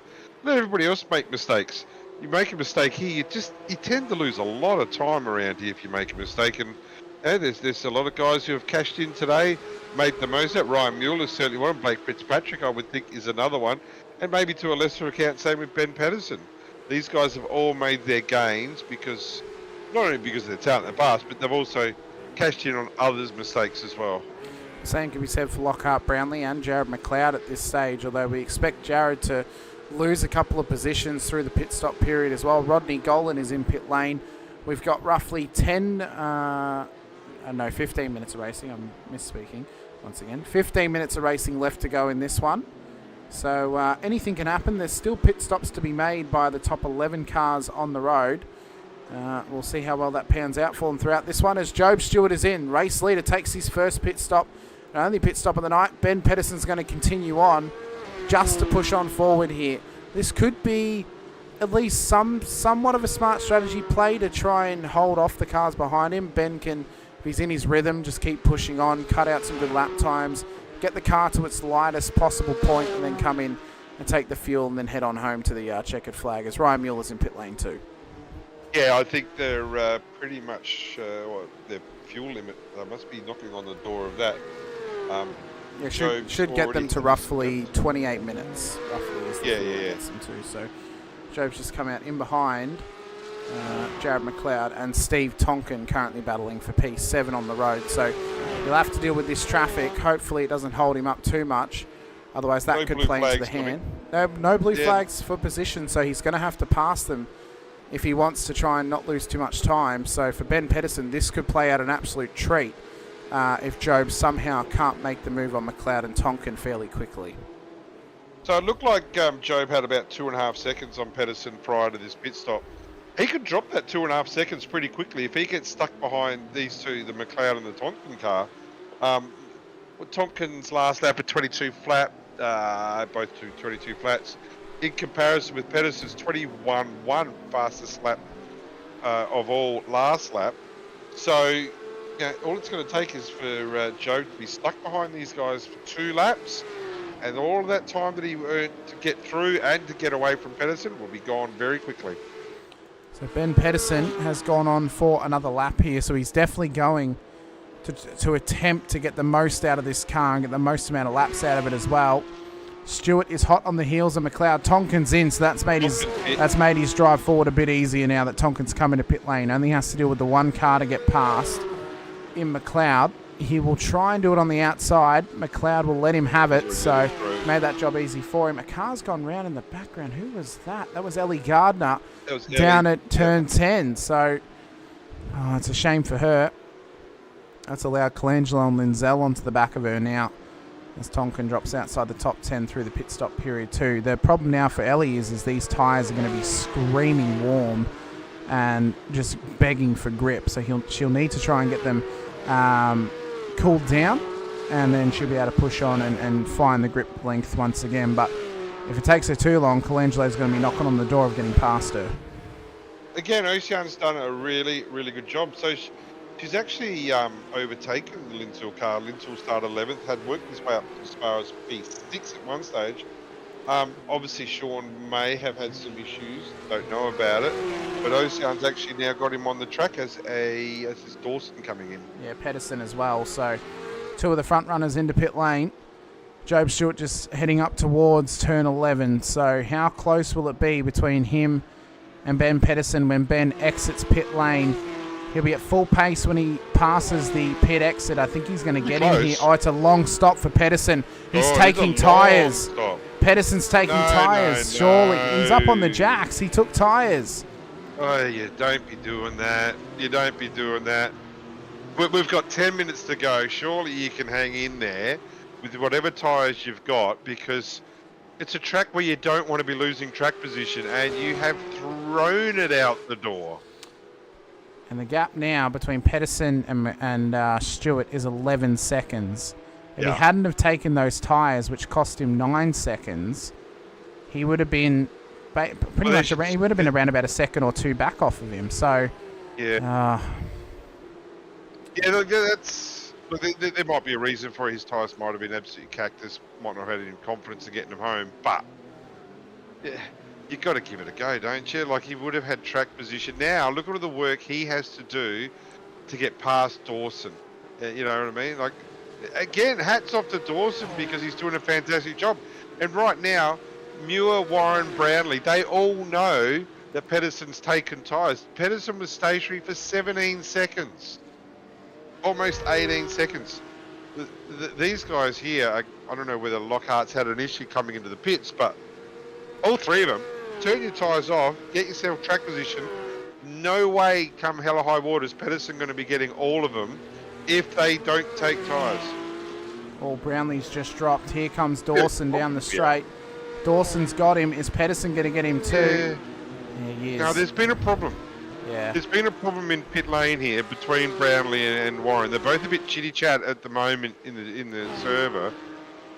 Something's happening on pit. If we can reduce it, we can find out what that was. That would be fantastic because it's dropped them both a bundle of time as well. Now, be before this, I reckon. Be as they've come into the pits. Here we go. So what have we got happening here? Just going to give him a bit of a love tap on the back. Is he? Bang. Oh, I reckon he gave him a speeding and pit penalty by pushing him. No, well, Warren, no, because Warren was only stationary for 8 seconds, so okay. That hasn't happened. So Oh, look at this. Play on, boys. A bit lazy, but play on. Well, it now means that Sam Muir is onto the podium, although Blake Fitzpatrick does need a pit stop in this race. So Dawson did give up position to Muir. I think the beauty now is for Pedersen. He is on those fresh tyres as Fitzpatrick comes in. He's going to have 8 minutes to get the most out of these tyres to get the car back up to P2. So he's going to have to get the heat into them and try and fight his way forward. But again, he gave up track position when he didn't need to. Well, he's not getting to Muir. That's gone. That's already happened. And he has to work hard as our race leader Fitzpatrick comes in. He has to work extra hard to get to Dawson, and then after that to try and get to Muir. And by then, these brand new tyres, they ain't brand new anymore. He's going to make them work really, really hard just to try and gain what he'd actually already given away. Look, I think he's made an error, whether he's deliberately taken tyres or just hasn't made any change during the race. But yeah, look, you don't take tyres, especially when you're only running them for 10 minutes. So I'd understand if he was coming in at, say, the 15-minute mark or the 20-minute mark to make the most of a new set, but he hasn't. He's just going, well, give us the fastest lap of the race, but you're not getting anything for it. So I think what has happened here, just to confirm as well for Colby Warren, I think he has gotten a speeding in pit lane penalty, Brenton, because he's just done a drive-through. Yeah. And he hasn't got a penalty on the sheet. Okay, so straight away I'm already thinking to myself that, so if you get a speeding pit lane, normally it's a stationary, so you stop, go. Oh, okay, well then maybe the incident put him over the incident. I reckon there might have been a 4X there, and that's put him over the incident limit, hence the drive-through. Well, that's heartbreak there for the championship leader coming into this round. He won't lead the championship out of this round.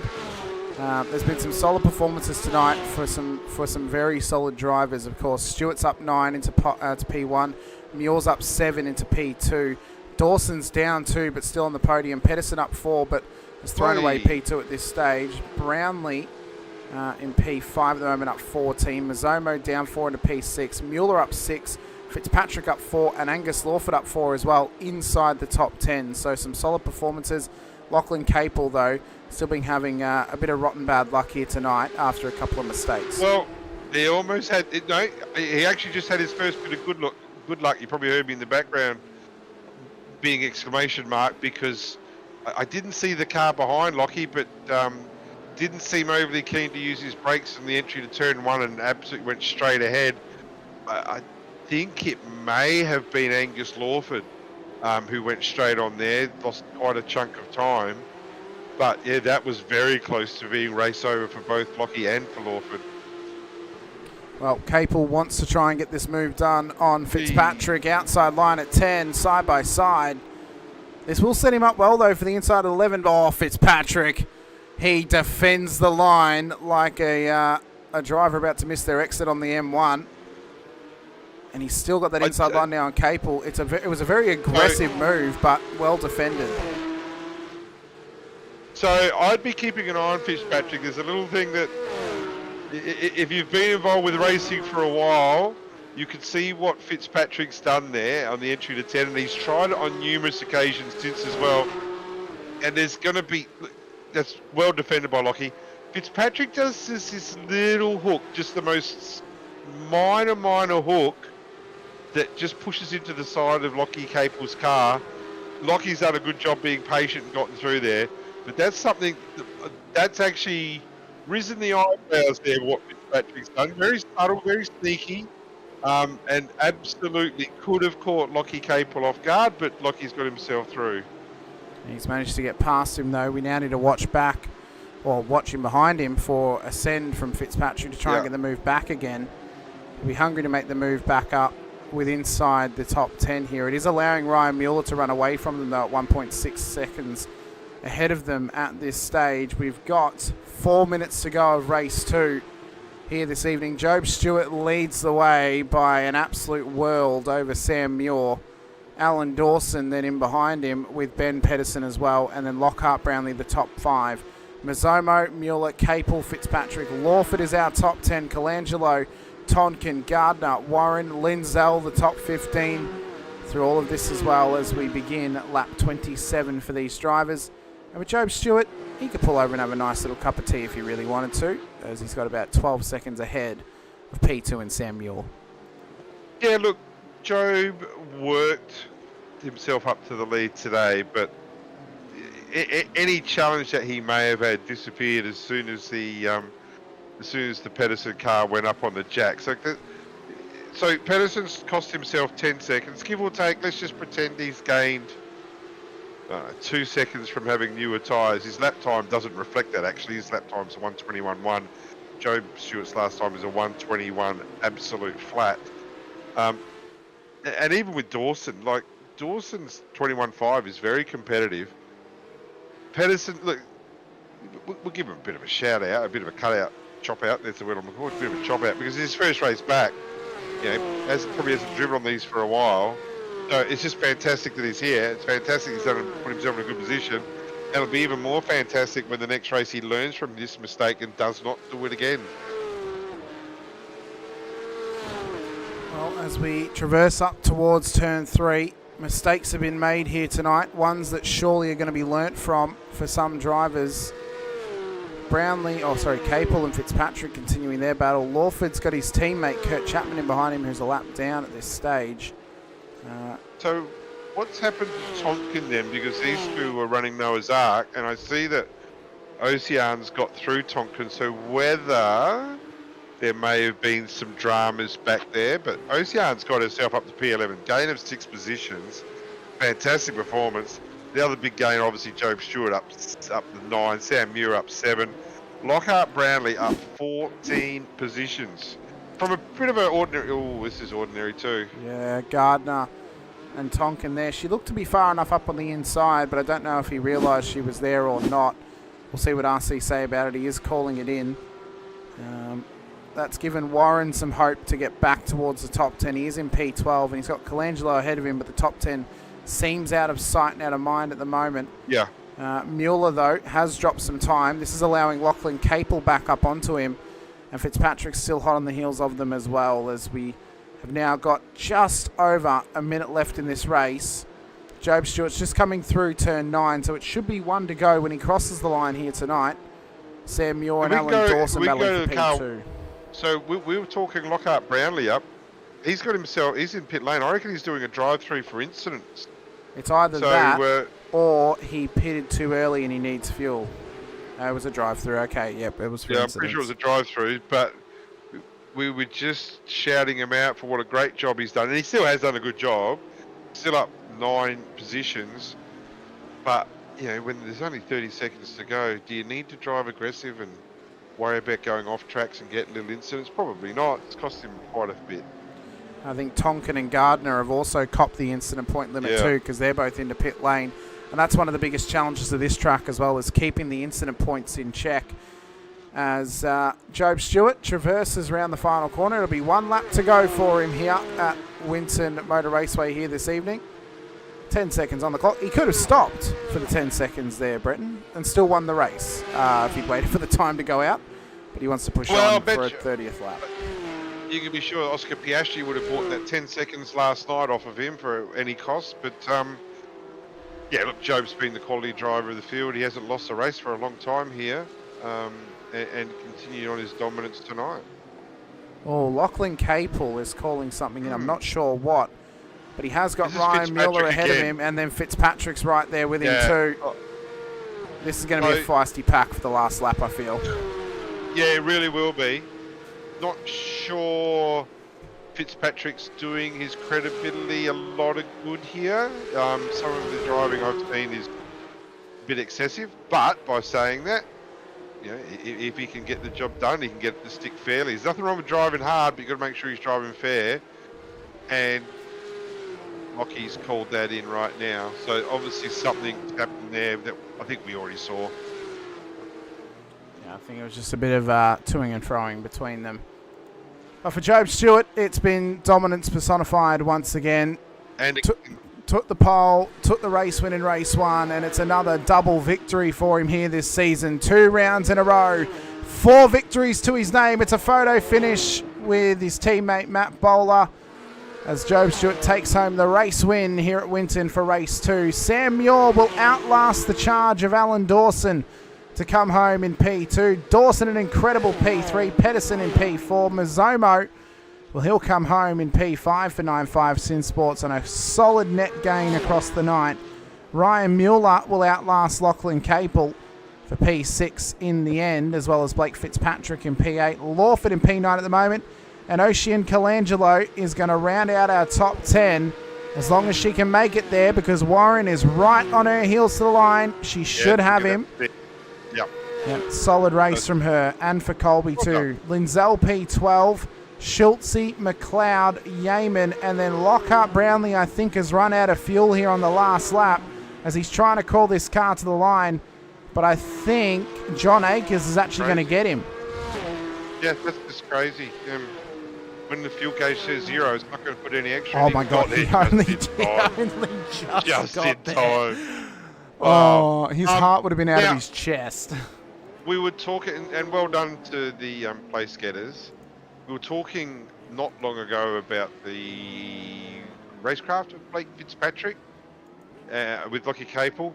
Again, an incident occurred. He just shoves into the back of it. It's something the stewards are going to have to watch out for. There's aggressive, and it is overly aggressive. And I'm not so sure that Blake's done his reputation a world of good here tonight. But by saying that, there's some really, really strong efforts in there. And I noticed that Ocean, there's quite a few drivers actually gone up. So someone's... so it must have been... It'd be Lockhart when he dropped his drive-through. No, there's another one as well, because Ocean's gone from P10 to P8. So there's 2 drivers that have dropped away. I wonder if Capel and maybe Fitzpatrick had the incident limit and they've dropped out of the top 10. Like they might have gotten it on the last lap. Absolutely could have. Yeah, so... Yeah, well, they could have. Yeah, I don't know. It's the only thing I can think of, to be honest with you. That's the messy only, race. Yeah, messy race. It was messy, but Winton often is. It's often a messy race. Can lead to some good racing, though. We also found out another time penalty has been given to Ellie Gardner post-race as well for the contact with Stephen Tonkin. So not quite surprised with that one there. But we'll have a quick chat, though, to our podium getters here tonight. First off on the docket is P3 on the road. An incredible effort. The driver who started pole position in race 2. Finished P10 in race 1. Alan Dawson. Alan, fantastic job tonight. Me and Brenton have talked you up all race in race 2. Yep. Even though you dropped 2 spots, you're one of our drivers of the day tonight. I think a very consistent run in race 1 got you to P10. You started pole in race 2. I think you should hold your head up high, because the quality of driver that passed you in that race in terms of Muir and Stewart in the end, you still had an incredible job to finish in P3, so well done. Yeah, no, she was definitely a bit of hard work to keep the pace consistent without those boys behind you. But yeah, that was a good race. Now, Alan, obviously you were under pressure there for quite a fair bit in terms of Pedersen chasing you down, and then you're trying to chase down Sam as well. How was race 2 for you compared to race 1? Obviously, you were trying to fight your way forward in race 1, got yourself to P10. Where race 2, you were trying to damage limit how many positions you may have lost in this race.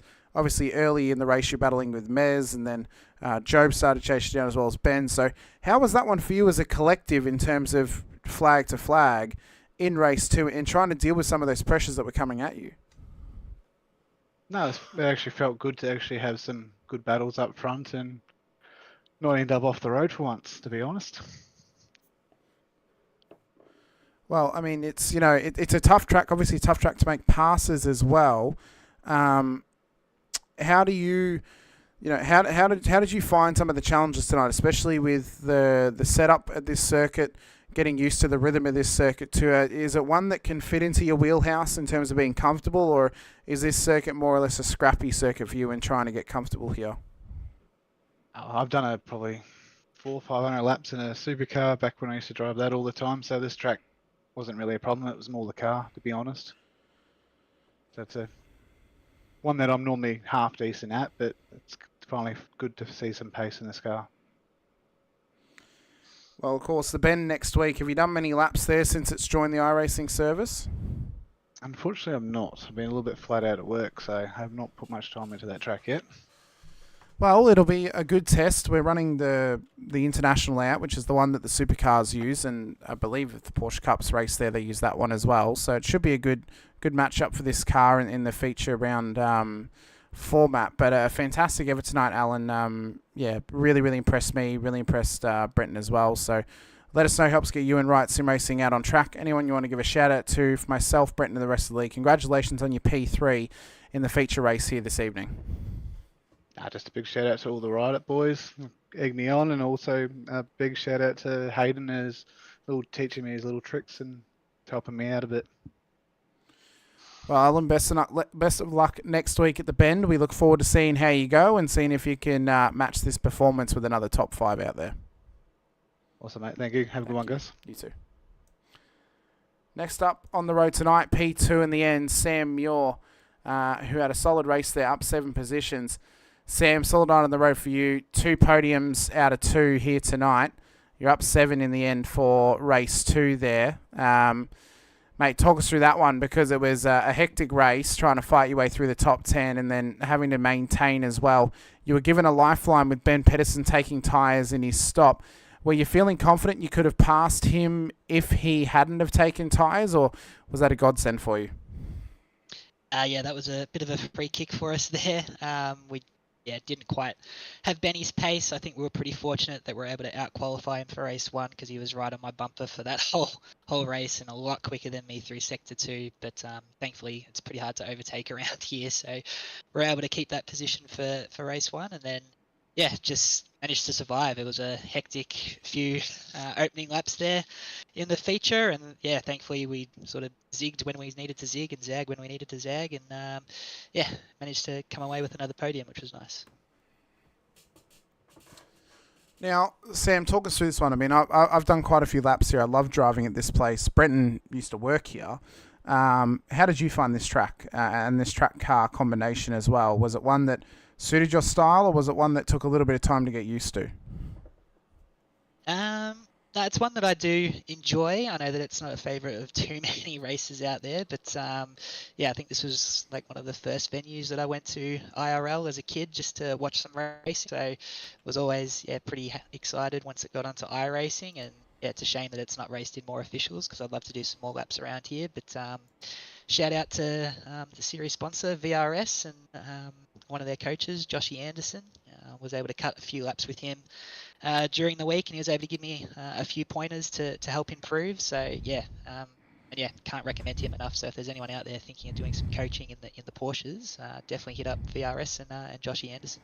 Well, Sam, one thing that'll definitely help you in future is the fact that you finished on the podium for this round, and you'll have a discount code coming your way for a couple of months on VRS too. So that should help you get a couple more training sessions, possibly for the competitive subscription plan. But hopefully you can continue this run of form. You're looking a very strong driver. The drop rounds will be applied as of the end of this week, so we'll see where you truly sit in the championship standings. But I have a good feeling you're going to be in the top 5, because you've had some solid performances in the rounds you've participated. And I think, you could be a slight smoky if Joe were to miss a couple of rounds, or maybe have one poor round when he misses a round prior to that due to supercars commitments. But mate, strong performance. Congratulations once again, and we look forward to seeing how you can do next time out on track. I did notice as well, the TGA file you got a similar issue to somebody else did, where your car was all white. I'm going to be double checking the TGA file to make sure it is actually saved correctly, because I did save it as a transparent, but I might have saved it as too many or too high a bit rate. But once I got that sorted, I'll let you guys know. But apart from that, if you want a hand putting the PNG on there instead, then reach out to me and we'll get you sorted with that as well. No, good, Ham. I think, I've never had to change my livery before, and I'm a total noob when it comes to trading paints and stuff. So it's probably on me, but appreciate the help. And awesome to hear that we've got the discount coming from VRS. We'll definitely hit up some more coaching to try and get closer to Job. Very good, mate. Well, best of luck next week out at the Bend. We look forward to seeing how you go and whether you can continue this strong run of form you've got thus far at the start of this season. Well done. Cheers, Hamish. Thanks, guys. Thank you. Well, Brenton, next up is it, apart from obviously your family members, is it your favourite person in the world? Is Joe Stewart my favourite person in the world? Outside of your family and very close friends, of course. Oh, look. Let's put him in the top 20. How's that? Okay, that's pretty fair. Pretty fair. Did a solid job. Does a great job. Such a professional. Well, And on and off the track, does a fantastic job. And looking forward to you having some words with him. well, Job, congratulations. It's another double win for you here tonight. Maximum points at Winton. Not much to our surprise, of course. We knew this was going to be one of your strongest tracks, as you've done quite a few laps here in real life. But how was the confidence levels coming into this race? Was it cool, calm, collected, ready to go, or was it you were excited to be here and being able to have a rip at this circuit in this car? Yeah, a little bit of both. I mean, this track's pretty different to everything we've done so far, with pretty much all the tracks we've done being F1 tracks, and then this one's completely opposite. So yeah, just came in, I don't know, trying to pick up speed as fast as I could, and started off strong with quali, and then backed it up with 2 race wins. So yeah, pretty stoked. Now, of course, you put it on pole with some incredible pace out there. I was watching the practice times of some drivers. They were challenging you for a little bit there, but they weren't able to match it in quali, which, as you would know, this track's, it's a pretty heavy distinction on quali and getting you qualifying in, as we're just seeing on our screens now, the replay of Daniel Yeaman giving you a bit of a door into turn 11. But yeah, I mean, quali is probably the most important part of racing at Winton, isn't it? Just to get your car forward, because it's a tough track to pass at. Not that really hindered you tonight, but it definitely makes the night a lot easier if you can start forward up the field at a circuit like this, where you're trying to keep the car on the road, minimise those off tracks, minimise the incident points too, because it caught out a lot of drivers with drive-throughs tonight. Yeah, for sure. Quali's super important. And I think for some reason at this track, it's maybe because of the cold weather, I'm not sure, but it was taking, I don't know, maybe 6, 7, 8 laps to get the tyres up to temp, and then straight after that they'd drop off again. So there was a very small window, very deep into the quali session to actually get a lap in. So that's why a lot of people might have been struggling. I know for myself it was definitely hard to get the right lap, when you needed it. But it was a bit of a different challenge, but I enjoyed it for sure. Now, Job, because I'm unsure of the schedule, are you racing out at Townsville next weekend? Like a Super 2 going out there for Townsville this upcoming weekend? Yeah, they are, correct. Okay, cool. So what time are you obviously heading out there, obviously to get set up for the race weekend, but then does that also mean that you'll be here next week for the next round at the Bend? Yeah, so we'll fly out of Melbourne on Wednesday night, and then get set up Thursday and progress from there. But I'm not actually sure about Monday. I think we fly back from Townsville Sunday night. So probably will be available. I'm not sure 100% yet, but we'll have to play it by ear. Well, hopefully we can see you out there. Of course, there's our first race at the Bend, so it'd be good to see you out there. Good to see how you go in this car amongst this field too. And we look forward to seeing how you do at Townsville this weekend, of course, too, in the Super 2 series. So let us know who helps get you out on track. Anyone you want to give a shout out to from Evolution Racing Team. For myself, Brenton, and the rest of the league, congratulations on your efforts here tonight. It's the second round in a row you've taken the double win. And best of luck this weekend out at Townsville. We look forward to watching how you go. Yeah, appreciate it, mate. Yeah, just thanks to you guys again in the commentary booth, Hamish and Brenton. Doing a good job as always, and thanks to the IRWC as well for hosting the event. And just to the ERT guys, we had a bit more of a bigger showing this week, which was good. Just appreciate all those guys for showing up and putting in the hard work. Well, Job, massive appreciations to you once again. So best of luck this weekend, and hopefully we see you next week. Best luck this weekend at Townsville, and hopefully we see you next week on Monday at the Bend. If not, hopefully we see you the week after when we head out to Bathurst. Sounds good, mate. Thank you. No worries. Thank you. Just a lovely guy he is. Yeah, he is. It's hard to dislike how fast he is because he's a really nice guy. Like he's such a nice guy. He doesn't let his ego. No, get in the way. No, he You know what I doesn't. mean? He doesn't. He's so humble, easy to talk to. Won't close down a conversation with just one-word answers. You know what I mean? And if anything, is probably on the shy side. But yeah, he's just developing, and I'm not just talking about in sim racing. He's developing with his reputation. Is getting stronger and stronger every time he hits the track and he's off to Reed Park up in Townsville this week. Great place to watch racing up there. If you're up in Queensland, highly recommend. Whilst I'm not the biggest fan of supercars, Reed Park is a fantastic place to get involved with supercars. Used to live up that way, so been to a few. Yeah, but he's enhancing his reputation on and off the track every day. Just saw a message here by Ben Pedersen as well, which makes it even more baffling that He took one he tyre. only took one tyre. I know. hope that tyre was worth it. I hope it was. What I want to know is what happened to the other 3? Like, if you took one, why didn't you take the other 3? I mean, it's like, budget constraints, maybe. I'm not sure. Is there a rubber tariff in Winton where you can't get enough tyres in there? I mean, but yeah, I do feel, obviously, I've had the opportunity to speak to Job now over the last few weeks. He's getting more confident coming in here and having a chat to us, it seems, as well. So I think, I'm not making this claim at all, but supercars, they're going to owe us something, Brenton, when he gets up there and he's got his post-race interviews absolutely perfected because he's cutting his teeth down here in the IRWC. I kid, of course, but no, he's a great guy. In fact, we've got Mr. Pedersen in the green room. We'll have a quick chat to him just to ask him about the one time. Ben, what happened to the 3 other tyres? Oh, I don't know if he's figured out that he's on push to talk or not because he has had issues talking in here before. So hopefully he's figured this out. Maybe he's out looking for them, or maybe the person who stole these 3 tyres has stolen his headset as well. Yeah, quite possibly. Oh well, it hasn't worked. So we'll have a chat to him post race. But I mean, it was a great race tonight, Brendan. I think Job once again dominating.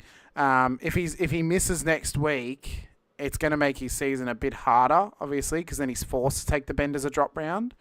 But if he is here, he'll be one to watch because I think the bend's really going to be one to separate the drivers in terms of, we're getting to that sort of halfway point of the season. This is where we really know which drivers are in the hunt for this championship. Of course, with Corey Lazarus missing 2 rounds, that's kind of taken him out of it, which he was the top echelon driver we thought would bring it to Job Stewart this season. So I think it's now going to come down to how clean can Job keep it over the next 6 rounds. Because if he makes a mistake one week and he misses another because of obviously supercars restraints, all of a sudden that opens the door to someone like a Sam Muir or a Colby Warren or even a Simon Mazzomo who sneaks his way up there at the best of times. So there's still going to be pressure on Job. It's important now that he maximises on it. I think if Job will catch the red eye next week from Townsville. Whether he flies back direct to Melbourne, not sure, but it'll be a late night for him. It will be a late night. I think it's 6-hour flight, 5.5, 6-hour flight. So it's going to be a late night. By the time he gets home, he'll probably want to get some early shut-eye the next day. But by saying that, if he does race at the bend, it's a track he's raced at real life before. It's not going to need a lot of practice there. So he'll know his left from his rights pretty quickly. And if he does a half-hour practice session before qualifying, he'll be right on pace very quickly. That's the benefit of this fixed setup. He can just jump into a car and dominate, and I'd be confident he'll do that. Yeah, and whether it's another race win for him next week or not, only time will tell how well that pans out for him when we head out to Shell V-Power Motorsport Park for Tailem Bend. The first time we see it here in the IRWC. It's going to be a cracking night of racing for us when we head out there. So you guys do not want to miss it. Be sure to hit the like button and subscribe, the bell icon as well. That way you are notified whenever we go racing here. And as I said, first time we're going racing at the Bend, I've seen many an official already at this track, at this particular layout as well, the international layout. And all of them have been absolute blinders. You never get poor racing here. It is one of the benefits of this track. And with that international layout it's great for racing, it's great for battling. Next week, the strategy is going to be massive because of the 60-minute race there. This could very easily take the cake for race of the season as well. It will sit in the position of the locked-in round 5 spot for quite a while until Pukekohe is released. So, if we're on for a blinder this season, we very well may be in for one again a season after if Pukekohe is not here. But, I'm very excited. I'm so looking forward to this. We get to see it in the supercars sim racing categories this season. Of course, a lot of leagues agreed to replace a circuit with the bend. Majority of them replacing Navarra with it, including the vets, including ASR. I know Scops has replaced Navarra with it too. And I'm going to assume the Pro Series has added it to its end of season calendar as well, Brenton. Yeah. So we left that date, round 12, the final round, open for this very reason, because there was an amount of confidence that the bend would be released, so it's actually worked out really well. And for those that follow the GT Pro Series, Circuit Americas, the Coda has been taken out and replaced by the bend. Very popular decision amongst the drivers, you can be sure. I would agree with that decision as well. Coda is good for battling and having a longer endurance race, but like it's the bend. Like you're going to get better racing across the 3 hours or however long that race is going to be than you would at Coda. So I think it's a very, very good choice for that to happen in both the Gamesman GT Pro Series and the Logitech Supercars Pro Series as well. But yeah, we look forward to seeing you guys next week for round 5 of season 2 of the VRS Porsche Cup Series right here on Infinity Broadcasting from the iRacing World Challenge, when we head out to Shell V Power Motorsports Park for Tail and Bend. I've been Hamish Munro with Brenton O'Brien alongside. Appreciate your time. Appreciate you joining here with us once again. Big shout out to all the series sponsors, VRS Virtual Racing School, Infinity Broadcasting, as well as SPP Graphics. If you want to get your dirt bike looking as sexy as possible before you cover it in mud and dirt, be sure to send those guys a message out there. They'll get you sorted. And if you want to get your sim car looking as sexy as possible before you end up putting it into a wall and absolutely destroying it, send myself, Hamish Munro, a message on Discord. We'll get you sorted through Blackheart Designs as well. VRS and SPP Graphics are linked directly below in the stream description. And then, as I said, for Infinity Broadcasting, Blackheart Designs, send me a message over on Discord as well. Like the Facebook page for the IRWC, so you're kept up to date with any future series we may be running. We are repolling at the moment, thanks to the fact that we have new drivers here in the league this season for our next premium series. Of course, it was decided to be GTEs at the end of last season, but we wanted to repoll them just to see what the newer drivers may have wanted to race in. We also added LMP3 to that list. It is currently being won by GTE, but if there is enough support for Ferrari 296 Challenge, then we'll repoll with single vote to see where the field lies on deciding between GT and Ferrari Challenge. That poll has got 9 days left for the Discord members to vote upon. And we'll see what happens between that between then and now.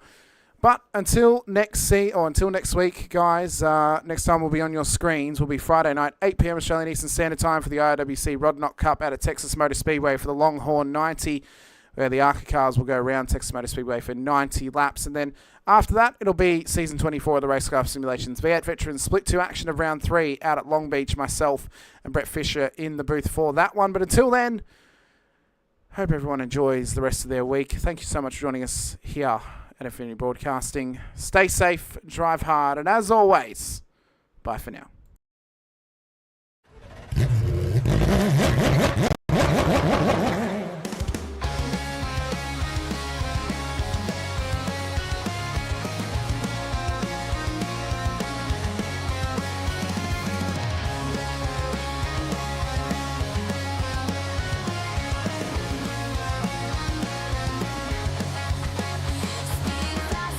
Control, feel the thunder in my soul. Through the danger, through the pain, only one thing to do to get to victory lane. Taking risks, full send, and in the end, be the best. It's taking over, cannot contain the desire to get to victory lane.